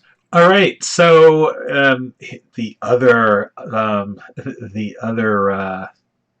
well, not red herring, but so yeah, you go up to the DHD, and it doesn't power up. Oh. So much for that ride home. Did they pull the crystal? Are you gonna go in and check? Yeah. All right. Just go ahead and make your technician. This could be a really low one. It's not that difficult. Just don't roll a 1, which I shouldn't have said, because then you'll roll. Because SG7. Yeah. 20.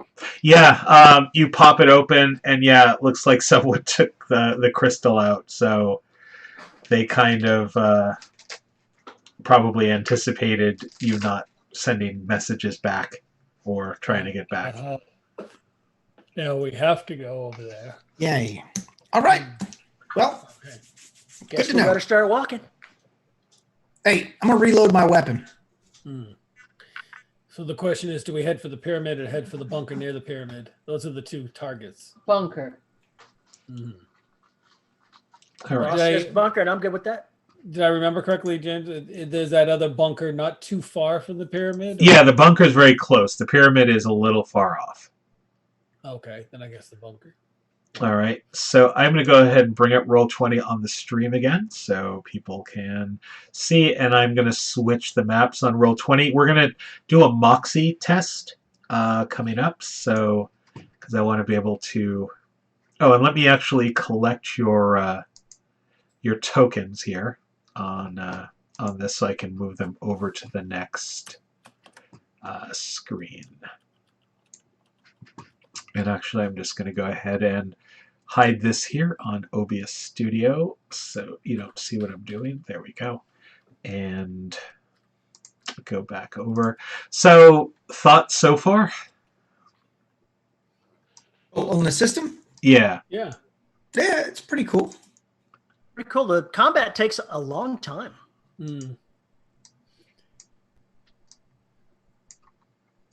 Combat can, as with any game, and also we're just kind of learning some of the nuances of this too. So that also takes, but And we're also kind of low level. I mean, we're only second level. Yeah.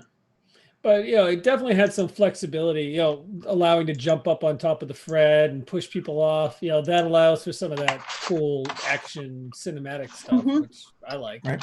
yeah. It's definitely fun. Yeah. All right, let me see why oh, the hell.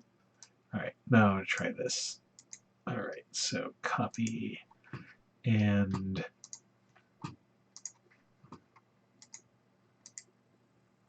Ah, there's everybody. All right, awesome. So I'm just going to move you here, and I'm now going to move to the map. All right. So we're going to go a little bit of change of scenery here. Ooh.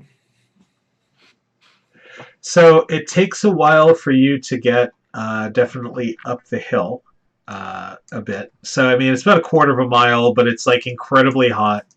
It's not the best of circumstances or weather getting you up there. So just move that here. So as you can see, you're starting at the bottom of the screen. So what we're going to do is, so besides initiative, and I think I mentioned this a little bit earlier, there is Moxie, which Moxie is basically an initiative for non-combat movement. So you're all going up with the Fred. The bunker is, so if I go back to the map here, the bunker is right here. You can see as you got closer that there are 4 of those weird beast creatures roaming around. And what is not a statue, but is actually looks like a Jaffa wearing the headdress of the Set helm. So he's probably a royal guard of Set. Is guarding the entrance to this round bunker. So I want everyone to go ahead and make me a Moxie roll. So is it a D20? It's a D20 plus your Moxie modifier. And since I'm disadvantaged with Moxie, I roll twice and take the worst. Yep. Oh, damn it. Okay. Just for the benefit of anybody learning the rules, why Moxie in a combat situation?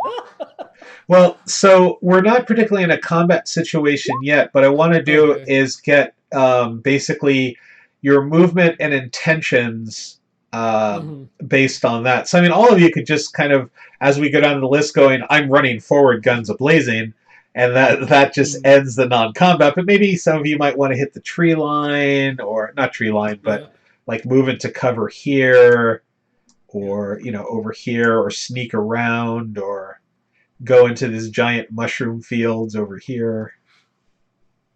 Giant mushrooms. All right.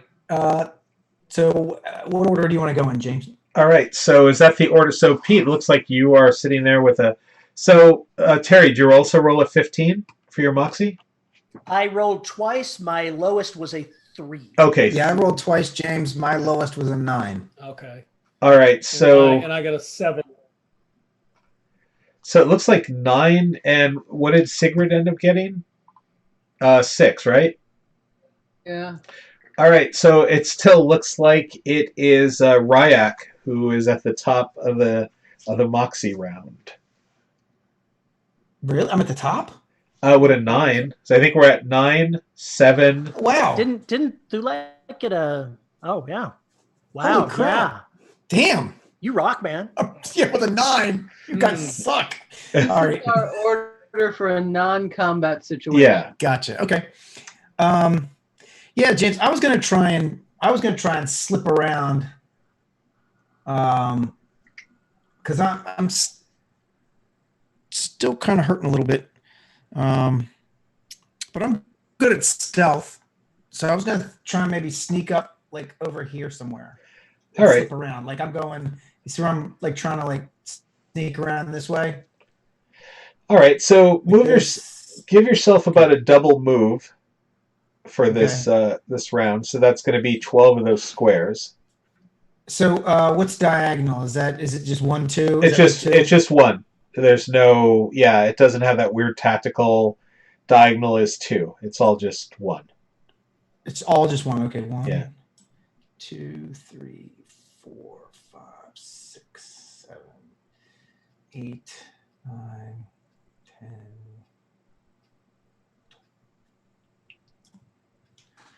All right. That's where I'm going. And make me a stealth roll. Just okay.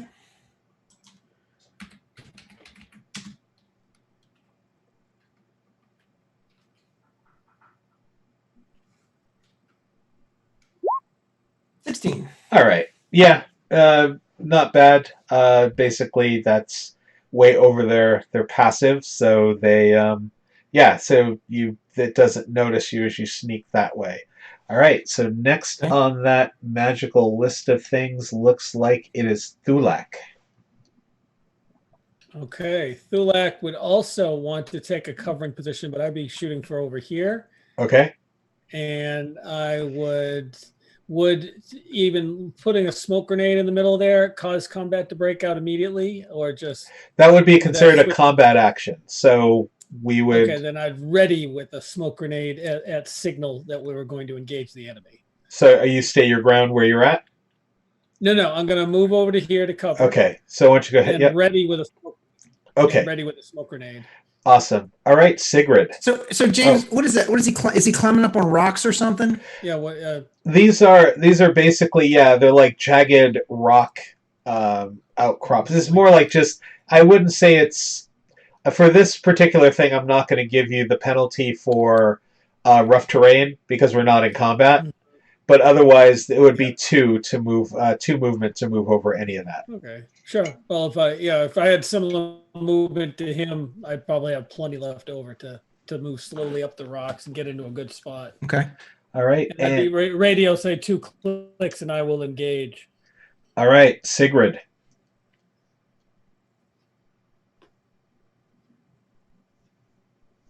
So, I'm just going to throw this out there that I'm a little confused because my teammates seem to be getting in position for a firefight, Yep. but rolling Moxie is for non-combat situations. It is, and this is realistically the way that we have with our time left and the amount I'm just doing positioning as Moxie, but it was explained that for the most part, this would be used for non-combat, which you're kind of doing now. Yeah, and Mary, we have moved into position, but we have not engaged. You could certainly do talkie-talkie, and then when things go to crap, you signal for us to then start opening fire. Do we remember whose dog tags did we find before? Captain Isaac. Yep. And we didn't Okay. say who the second one was. Right. I am going to call out because I'm assuming these are the rest of the team, Makes sense. just to see if they can understand still. Hmm. I'm going to call out Major Ryan Long. All right, so that is what you're doing. I will I not. want to see if anyone's going to answer. Yeah. All right. The one that you can see here startles. It actually goes quiet. So from everyone else's, so also too from Thulak's position, this one here stops. Hmm. So basically, it was more of a they now have your. I mean, maybe they recognized the name, but all you could see here, and this one stopped and looked in your direction and started sniffing at the air. And that leaves us, last but not least, is Tager. Well, Tager is not going to leave his teammate alone. He is going to move over next to her and be ready to defend if they come charging out. All right. Come back. Let Fraser help you. All right, so that ends our first round. As long as we are still in non-combat, or unless you guys want to enter combat this round. I'm not. I'm a soldier. I'm waiting for my commanding officer to say kill him. All right, so that brings us back to Ryak. All right. You know that Still these. sneaking. Yeah. What? Oh, I was just going to say well, actually, you can't see anything, so you don't know that the yell out, because you heard Sigrid yell out, and you heard movement kind of stop. So I guess they probably have attention. Okay. I'm sneaking over here, Okay. Hmm. and I'm readying a flash grenade. Okie dokie. That now brings us to Thulak. Okay. I'm gonna stay ready to lob a smoke grenade in the middle of their midst. Can I at least take a gander at the bunker there that they're defending? Get any more information about it? It is a round bunker. It is one level, although you don't know if it goes further down. Sure. And in front of it appears to be a Jaffa who's wearing basically like the helmet of like a royal guard. So it's like the full Okay. metal Yeah. thing that the head kind of pops like that when you hit the button. Yeah. And when you say bunker, I imagine human construction, but I'm getting the idea it's not really a human bunker. It's some, something on this planet, maybe built by Set himself. Yeah. Yeah. Okay. Okay. So yeah, I'm just citing it and staying at the ready and just kind of watching, hoping that maybe we'll succeed at persuading them to turn on the enemy. All right, and that brings us to Sigrid. So before I say anything, I'm gonna hit my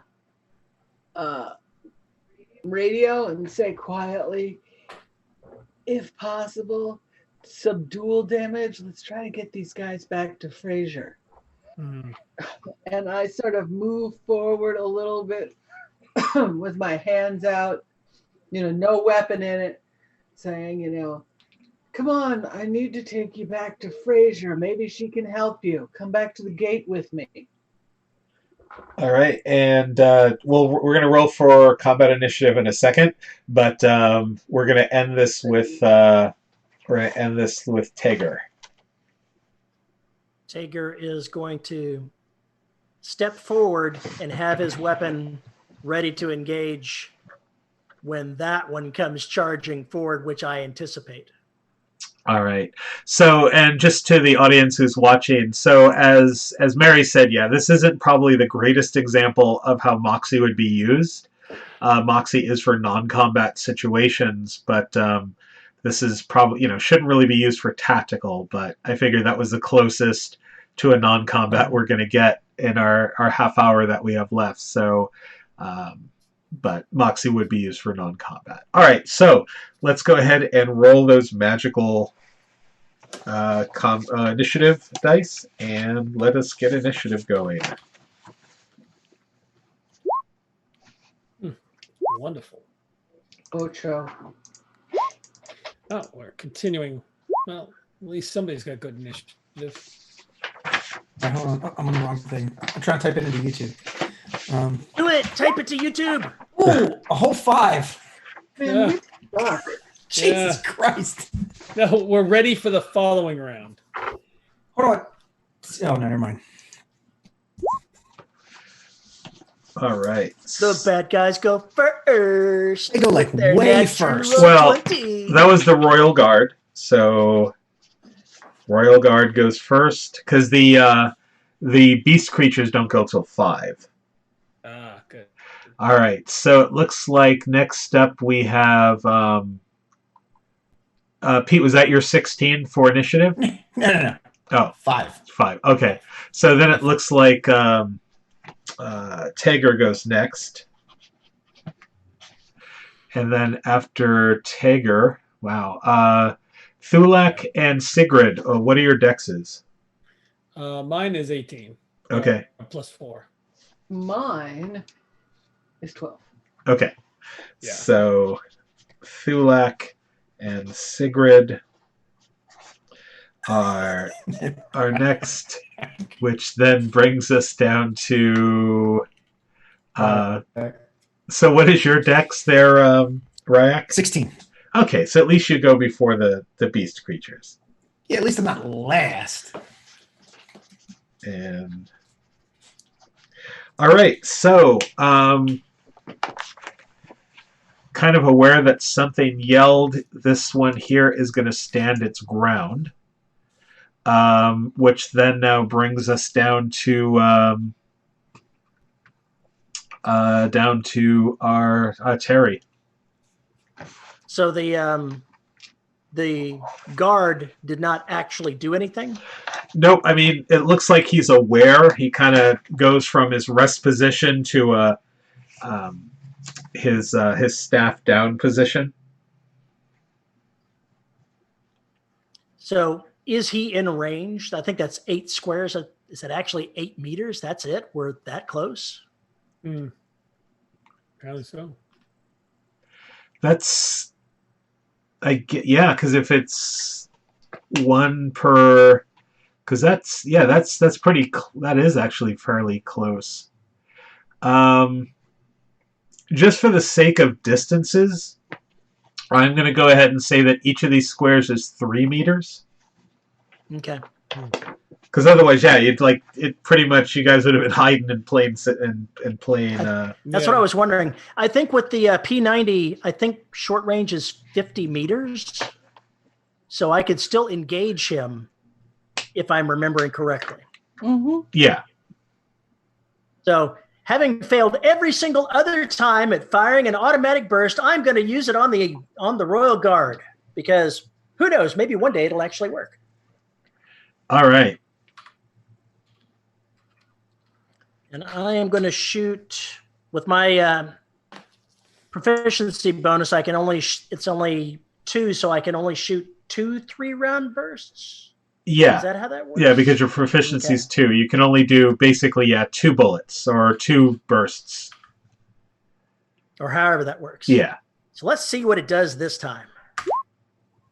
Unbelievable! Nice. Yeah, you hit him. So it's going to be you're going to get your tension die in there, which is an extra d6 to the attack. So roll both attacks and add a d6 to it. So I guess it's a d10 or d8. I forgot what the d10. Okay, so it's a d10 for the initial. So 2d10 plus 6. Well, 2d10 plus 2d6, right? It is I guess it would be per bullet. Yep. So 2d10, 2d6. That didn't do it. Let's try putting a actual slash in front of that.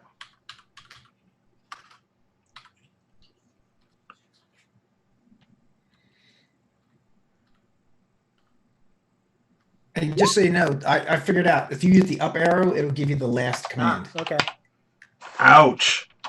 Yeah, you hit him, but this guy looks of tougher stuff than the Jaffa you met earlier. I'll still take it. Oh yeah. No, you definitely you hurt him. He would officially be considered wounded at this point. If any of you have any neat feats that do with wounded. All right, so that brings us down to Thulak. Okay, Thulak, at the start of combat, I do want to put my smoke grenade to give my teammates cover. I think with your switch of scale, will we say it's normally a 5 square by 5, basically 5 square across. But since you downscaled it, or I'll call it like 2, basically 1 square and all the adjacent squares. That's fine. Yeah, okay. let's go with that. Okay, so I want to basically put a covering spot right there if I can hit that spot, and there would basically be a blocker in there. So I think actually we'll draw a shape. Yep. And let's see here. And let's give it a nice smoky yellow. Sure. Because all smoke is yellow. Of course. As soon as this decides to want to do this, we can. All right, so could you pinpoint where it was again? That's where I'm shooting for. That's what I'm trying to hit. Right. Can you see that? Yeah, so there we go. There. Yep. Okay. I assume I have to make some sort of roll to hit. Yeah, so that is going to be athletics or strength, depending. Okay, well, I will definitely take athletics or strength. Oh, they're both the same anyways. Dex isn't involved? Because I'm really good at Dex. Yeah, no, it's not. Actually, Okay. I was making sure that rule. It's athletics or strength. So. Okay. I'm not as good with grenades as I am with other stuff. 11. So that means it might not hit the spot I want. I don't know what the AC about. I'm gonna say it's basically a 10. So yeah, you hit the. Oh, good. You're throwing down to the middle of the field. If you're trying to do anything fancier, like get it right near somebody, that would be. Mm-hmm. So yeah, so you throw the smoke grenade, and smoke grenade starts smoking. Do you want to move? Let's see. Yeah, I'm in a good spot here. maybe I'll shift over 1 square.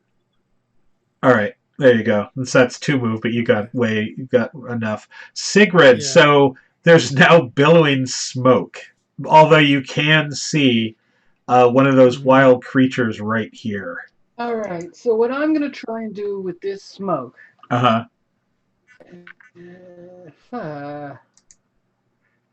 So this is 3, 6. I can't even get into the smoke. The smoke would obscure your side just as well as anybody else's, if that matters. Yeah, I was hoping to go. I was gonna go in here. And I mean, I'm gonna say, yeah. Let's just. You can make if you're going like right here. I'm good with that. And then from inside the smoke, I'm gonna stab this guy because I know where he is. Okay. And I'm using my blade.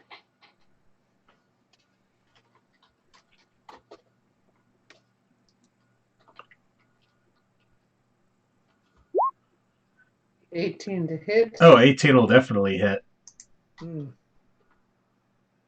What did we say it was a D6? The dagger or the knife was a D4, I think. Yes, D4. Plus strength, right? Yeah. 2. All right. All right. So yeah, you slice at it. He turns and he's looking at fog. So And that's. I click into the radio again. Remember, these are our friends. Let's try and get them home.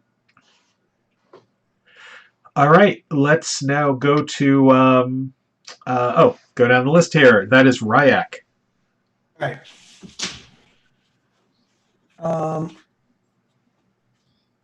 I'm gonna move here.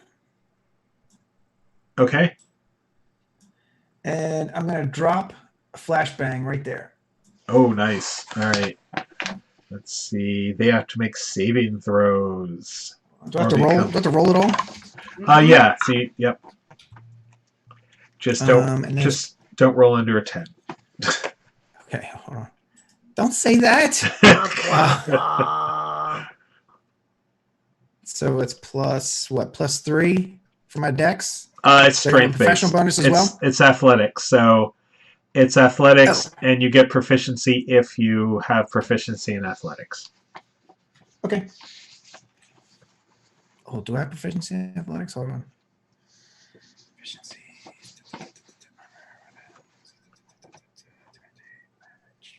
Nope, I do not. Okay. Okay.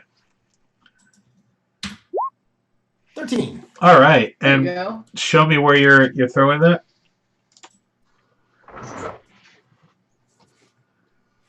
You see that? Oh, okay. So those two need to make saving throws. All right. What's our Jaffa here? So that's this is actually not too bad. He makes it, so no blind or deaf on this one. This one here doesn't. Which one? So this one here is unaffected from the flashbang. Okay. Let's see. This one may have a different story. Yep. So this one here is blind and deaf. Okay. Let's see. Do I have a little blind and deaf? So I'll just throw something on him here just to kind of note that. I'll just put a little dot. There we go. There you go. All right. So he is blind and. What's that? Don't worry about it. That's fine. Okay. All right. So that is now going to their turn. So the one that's here can't particularly see you, knows that you're there, so is going to try to roll at disadvantage. On me? Yeah. Just trying to claw. So I doubt it. 9, 5. Nope. Complete. So this one here completely just, to excuse the term, screws the pooch. This one here is just completely unaware of its surroundings, trying to figure out what's going on. This one here, I'm going to just have make a perception roll to see if It kind of sees you amongst the rocks. Give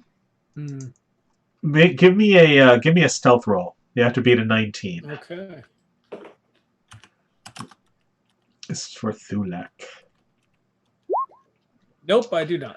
All right, so it sees you, Good eyes. and it starts moving this way towards you. Yeah. This one here is gonna stay its ground and protect, and that brings us to the end of the round. Top of the round, the Royal Guard just took damage, but he doesn't quite see anything going on. He can't really see anybody at this point. He is simply just going to move out here, get on one knee, and put the Motok stick on his shoulder and start aiming. Just to kind of, first thing he sees, he's going to shoot. So he's ready and in action. And that brings us to Teger. So I can move 2 squares? If we've now moved it to 3, yeah. So it's going to be 2 squares. Or you can do double and do 4. Yeah, or do 4. So if I do double, that gives me a reduced chance to hit? That you would be taking both your actions. So yeah, you couldn't hit. So basically you would be move action and then taking your action to do that second piece of the movement. Unless you have like a special ability that allows you to do it. I'm pretty sure that I do not have any special abilities that allow me to do that. So I will move 2 squares over and target this guy right here. The one that's fighting the smoke? Yeah. The one that's fighting smoke, just with an advantaged shot. Okay. Just try to take a single shot and hit it.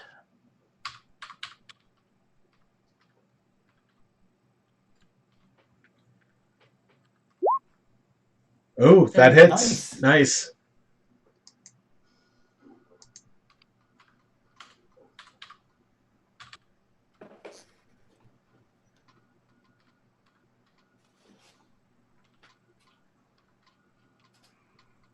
Just 1d10. It's not or is there a plus for the? Just the 1d10. No, just the 1d10. 6. And you're shooting to wound, not to kill? Yes. Okay. Following the boss's orders. Mm-hmm. All right. That now brings us to Thulak. You have one that has seen you and is about to make his way up into the rocks to get. Am I correct in assuming that with the order not to shoot to kill, that's not possible with a staff weapon? It's a blast plasma, so I'm imagining you can't tune it down in any way, or maybe shoot to wound. If you shoot in front of it, it's going to make a blast effect, right? Yeah, I would say there's ways around it, or shoot it in the leg. I mean, you might cripple the leg, but at least you're not killing them. Well, and that's a very Jafar way. I'd be like, you can repair the leg, right? Yeah. Yeah. Okay. I told you not to kill. He'll live. Yes. He's going to make it. Yeah. Okay, so I will shoot right in front of the jackal man headed my way, and I strike an AC 23. Ooh, that's gonna hit. Okay, and he can take 3d6 of explodey damage. 12 points of damage as the ground explodes around him. And does he? No, if there was people around him, they would have to save. If right? there was anybody adjacent. Yeah. Yeah, I don't think it's. Yeah, I think they assume the guy that's been hit, he's suffered enough punishment. Yeah, you hit him, but he's not down, but definitely taken some ground shrapnel or however that works out. Okay. Yeah. Did you want to try to move or no? You stay in your ground. Actually, well, there's no benefit of me staying in cover. He's not going to have a harder time hitting me up here. So yeah, I will, classic style. I will rush down, staff weapon, in hand, right to meet his charge. Okay, awesome. All right, Sigrid. I'm gonna try to take the back of my knife and knock this dude out. Okay.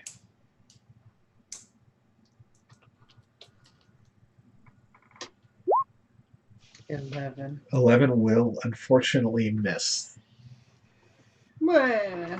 All right, and that leaves us to the Ryak. So If I attack this guy here, right? Am I attacking from ambush? Just to know you're there. No, I made my stealth check, so nobody knows I'm there. Yeah, there was a flashbang that went off. On him. Yeah, but did he know where that flashbang came from? No, so you do have I would say yes, this is an ambush situation. Okay, so I'm gonna fire two of the bursts at him. I'm gonna open up on him. Okay. So I gotta do roll.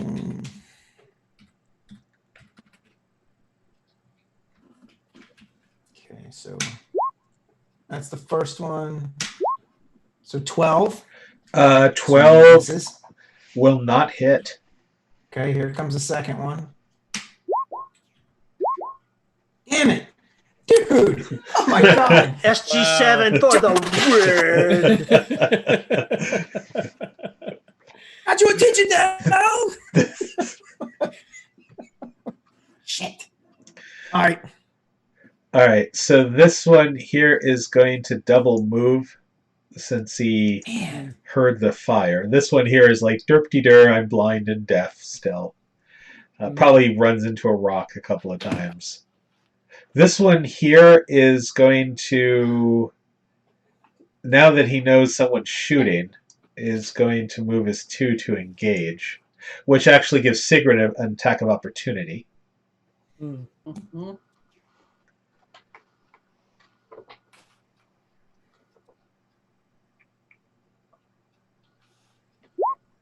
14. That'll hit.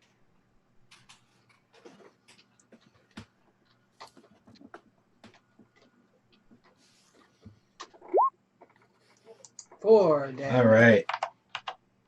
To the back of the noggin. All right, you cut him. He's going to run over and he's going to try to attack Tegger.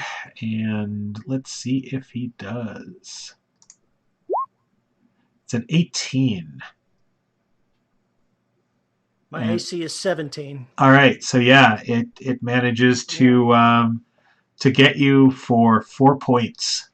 All right. He scratches. He comes across the face, wild-eyed at you, and this one here is actually going to be able to take a swing. Although we know that Thulak is made of metal and hard to hit, but you know. Yeah, I'm nigh invulnerable, but yeah, yes, he can roll. Not with an 8. All right, so basically just bounces off your bronzed skin. Mm-hmm. All right, Royal Guard, who is still kind of like, what the hell? Because there's still smoke dissipating here. Yeah. He can't. Well, actually, he can. Let's give me a stealth roll there, Ryak. Let's see if he can actually notice where you are.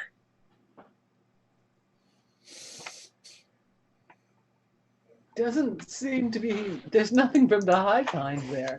Oh, that's true. Well, in the that's true. You're in ambush. All right, so I'm going to say he sees you. Just so we can, because I am kind of out in the open. Yeah. Yeah. All right, so he is going to he's going to shoot you,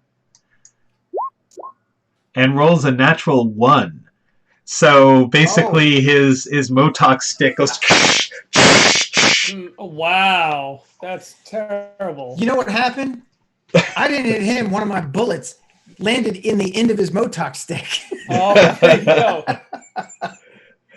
All right, and that ends his round as he curses underneath that mask, which is kind of hard to hear. So, Tegger, it's your turn. That's right. Now you know how we feel. Well, Taker's going to have to deal with the one in front of him. Rather than use the the P90 at a disadvantage, he's going to go to martial arts. All right.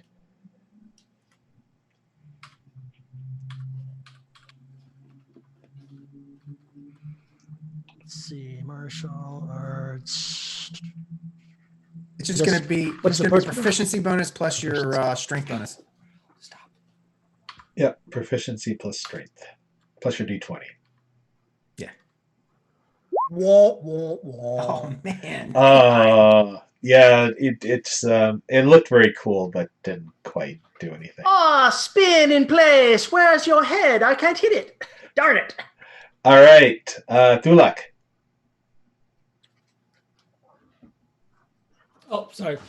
I will engage the enemy in hand-to-hand combat. All right.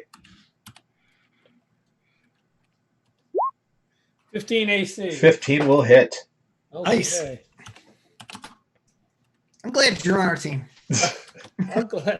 He's going to be the only survivor when this fight's over. 11 points of damage. All right, and since he only had this many left, he goes down unconscious. I won't put unconscious. I won't put a skull and crossbones. I will put I don't know, weird heart symbol on him. Yeah. Yes. All right. All right. That was Sigrid. I am going to step out of the fog, and I'm going to try and grapple this guy. All right, go for it. It's athletics versus athletics. What's his strength here? Okay.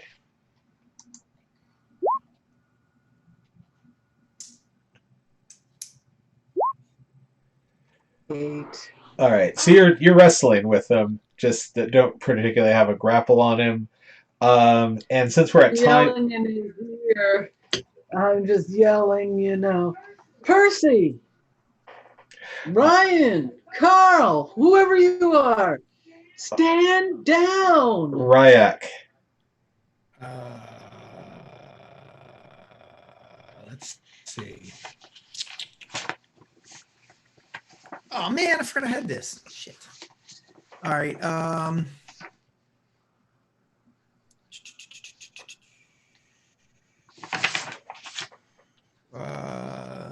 What am I going to do? I don't know what I'm going to do. I'm going to. I guess I'm going to shoot this guy. I know we're supposed to I was aiming for the leg. I swear. It's going to take one shot though. All right. 23. Nice. Yes, give me some damage. 7 points. And you're shooting which one again? I'm sorry. The one that's coming at me. All right. So basically, since we're at time, I am going to say that you are able to basically dispatch everything. So I'm going to go back over here to our main thing. I will turn off Roll20. So we're just back on the main stream here. So, so yes, with the effort of SG7, we'll just say that there was much hilarity be ensued as there was misses and dodges and things of that nature. But you managed to dispatch everything and take out the Royal Guard.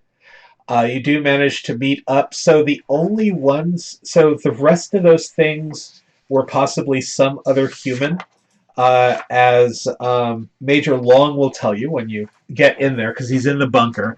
The bunker itself is some sort of science station where basically captured humans are transformed by mystical technology into these creatures to serve as basically shock troopers. However, Major Long and Dr. Creeder are still alive. However, Dr. Evans and obviously we know Captains Isaacs and Percy were turned into those creatures. And basically your thoughts were right. It was Dr. Winter who basically turned on them as soon as they went through.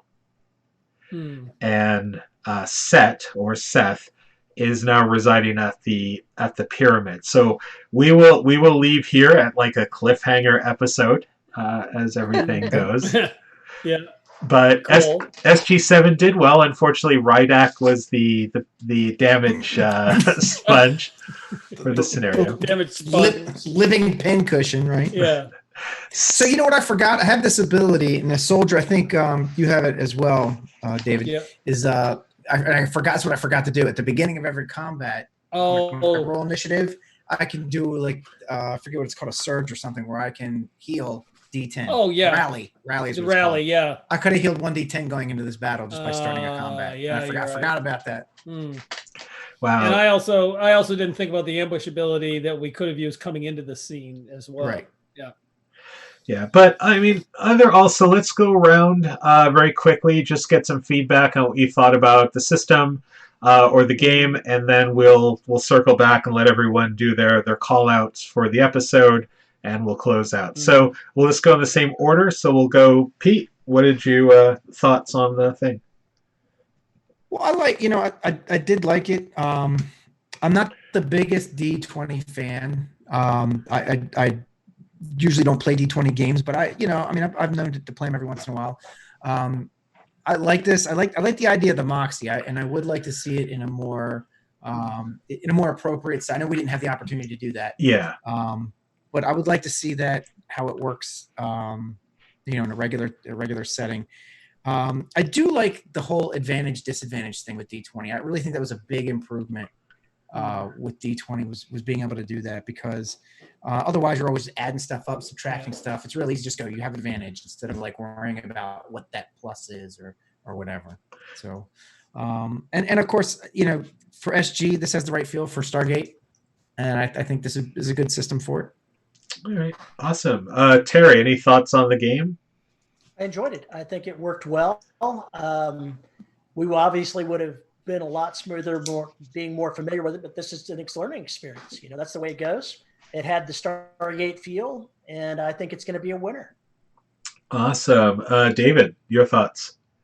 I liked it a lot. I really felt actiony. I like the flexibility that they've added into the 5e system to allow you to do stuff with the scenery and to be able to move in a tactical way. It definitely works towards the whole Stargate feel. And I do like the Moxie, just like Peter was saying.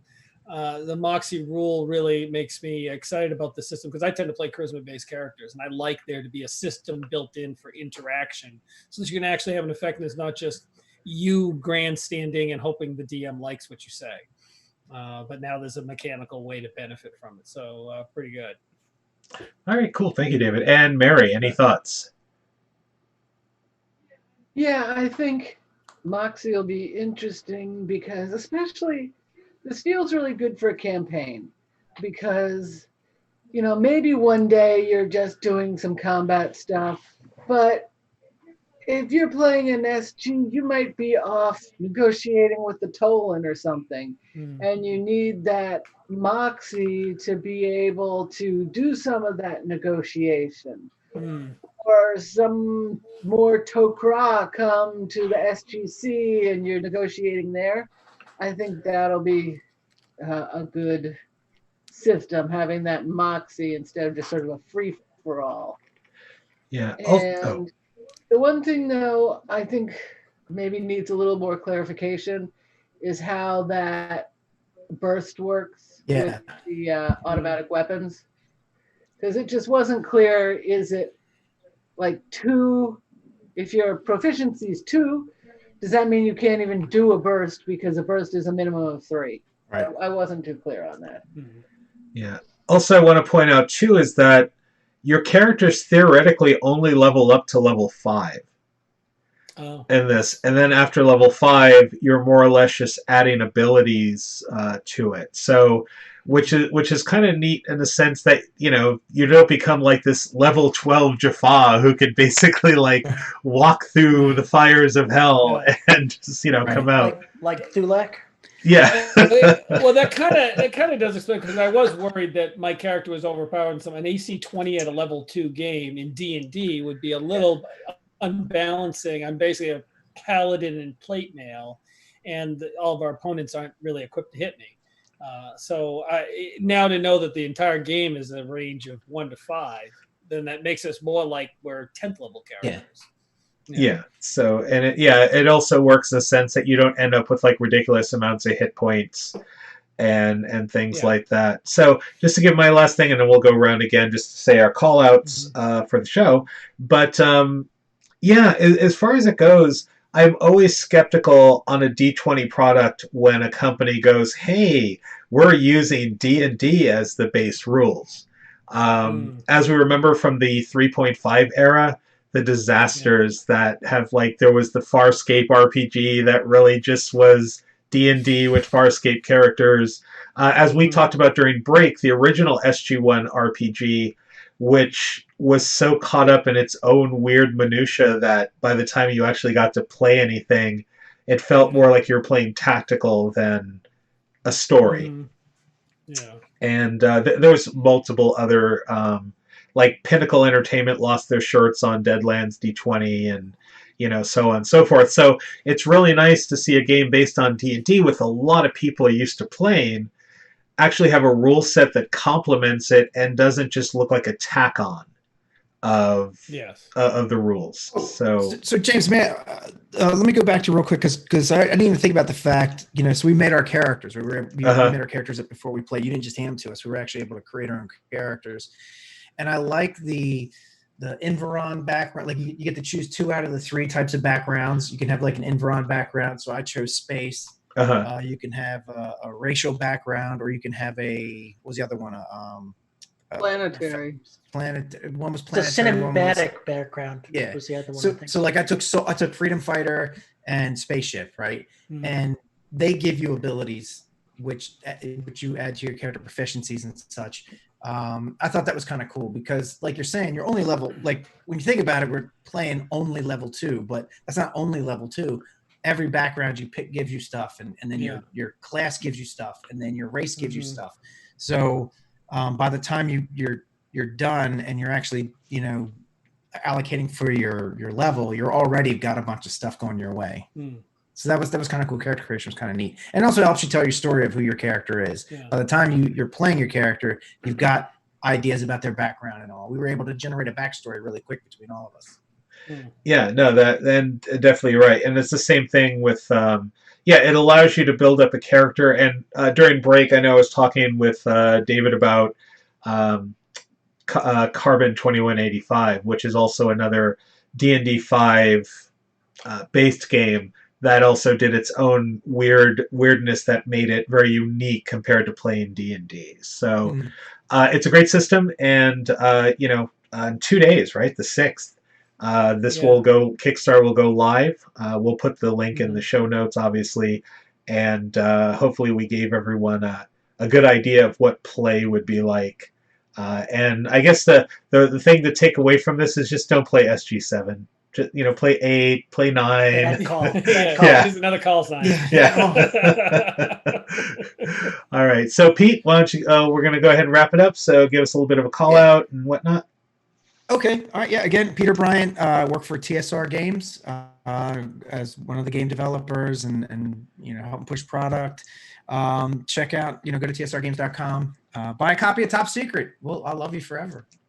And keep an eye out for the modules that are the one that we just put out called The Drop. And we got 2 more. We got Forge with Fire coming out and Rendezvous Oasis. And then we're working on a bunch of other stuff as well. So we got a couple more books that we're working on too. All right, awesome. Terry. I'm Terry Mixon. I write science fiction, The Empire of Bones, and Imperial Marine sagas. They're on Amazon. I'm right there. Just go find me. Do a search. All right, awesome. David. David Clarkson with Dark Phoenix Events, and look for the Rising Phoenix Game Con at this point, planning for the spring of 2022, pending the world resetting back to normal. Awesome. Looking forward to that too. I really wanted to go this year, but stuff. Well, stuff and things. Yes. Mary. So I don't have anything personal to throw out there. So go to everybody else's website and get there.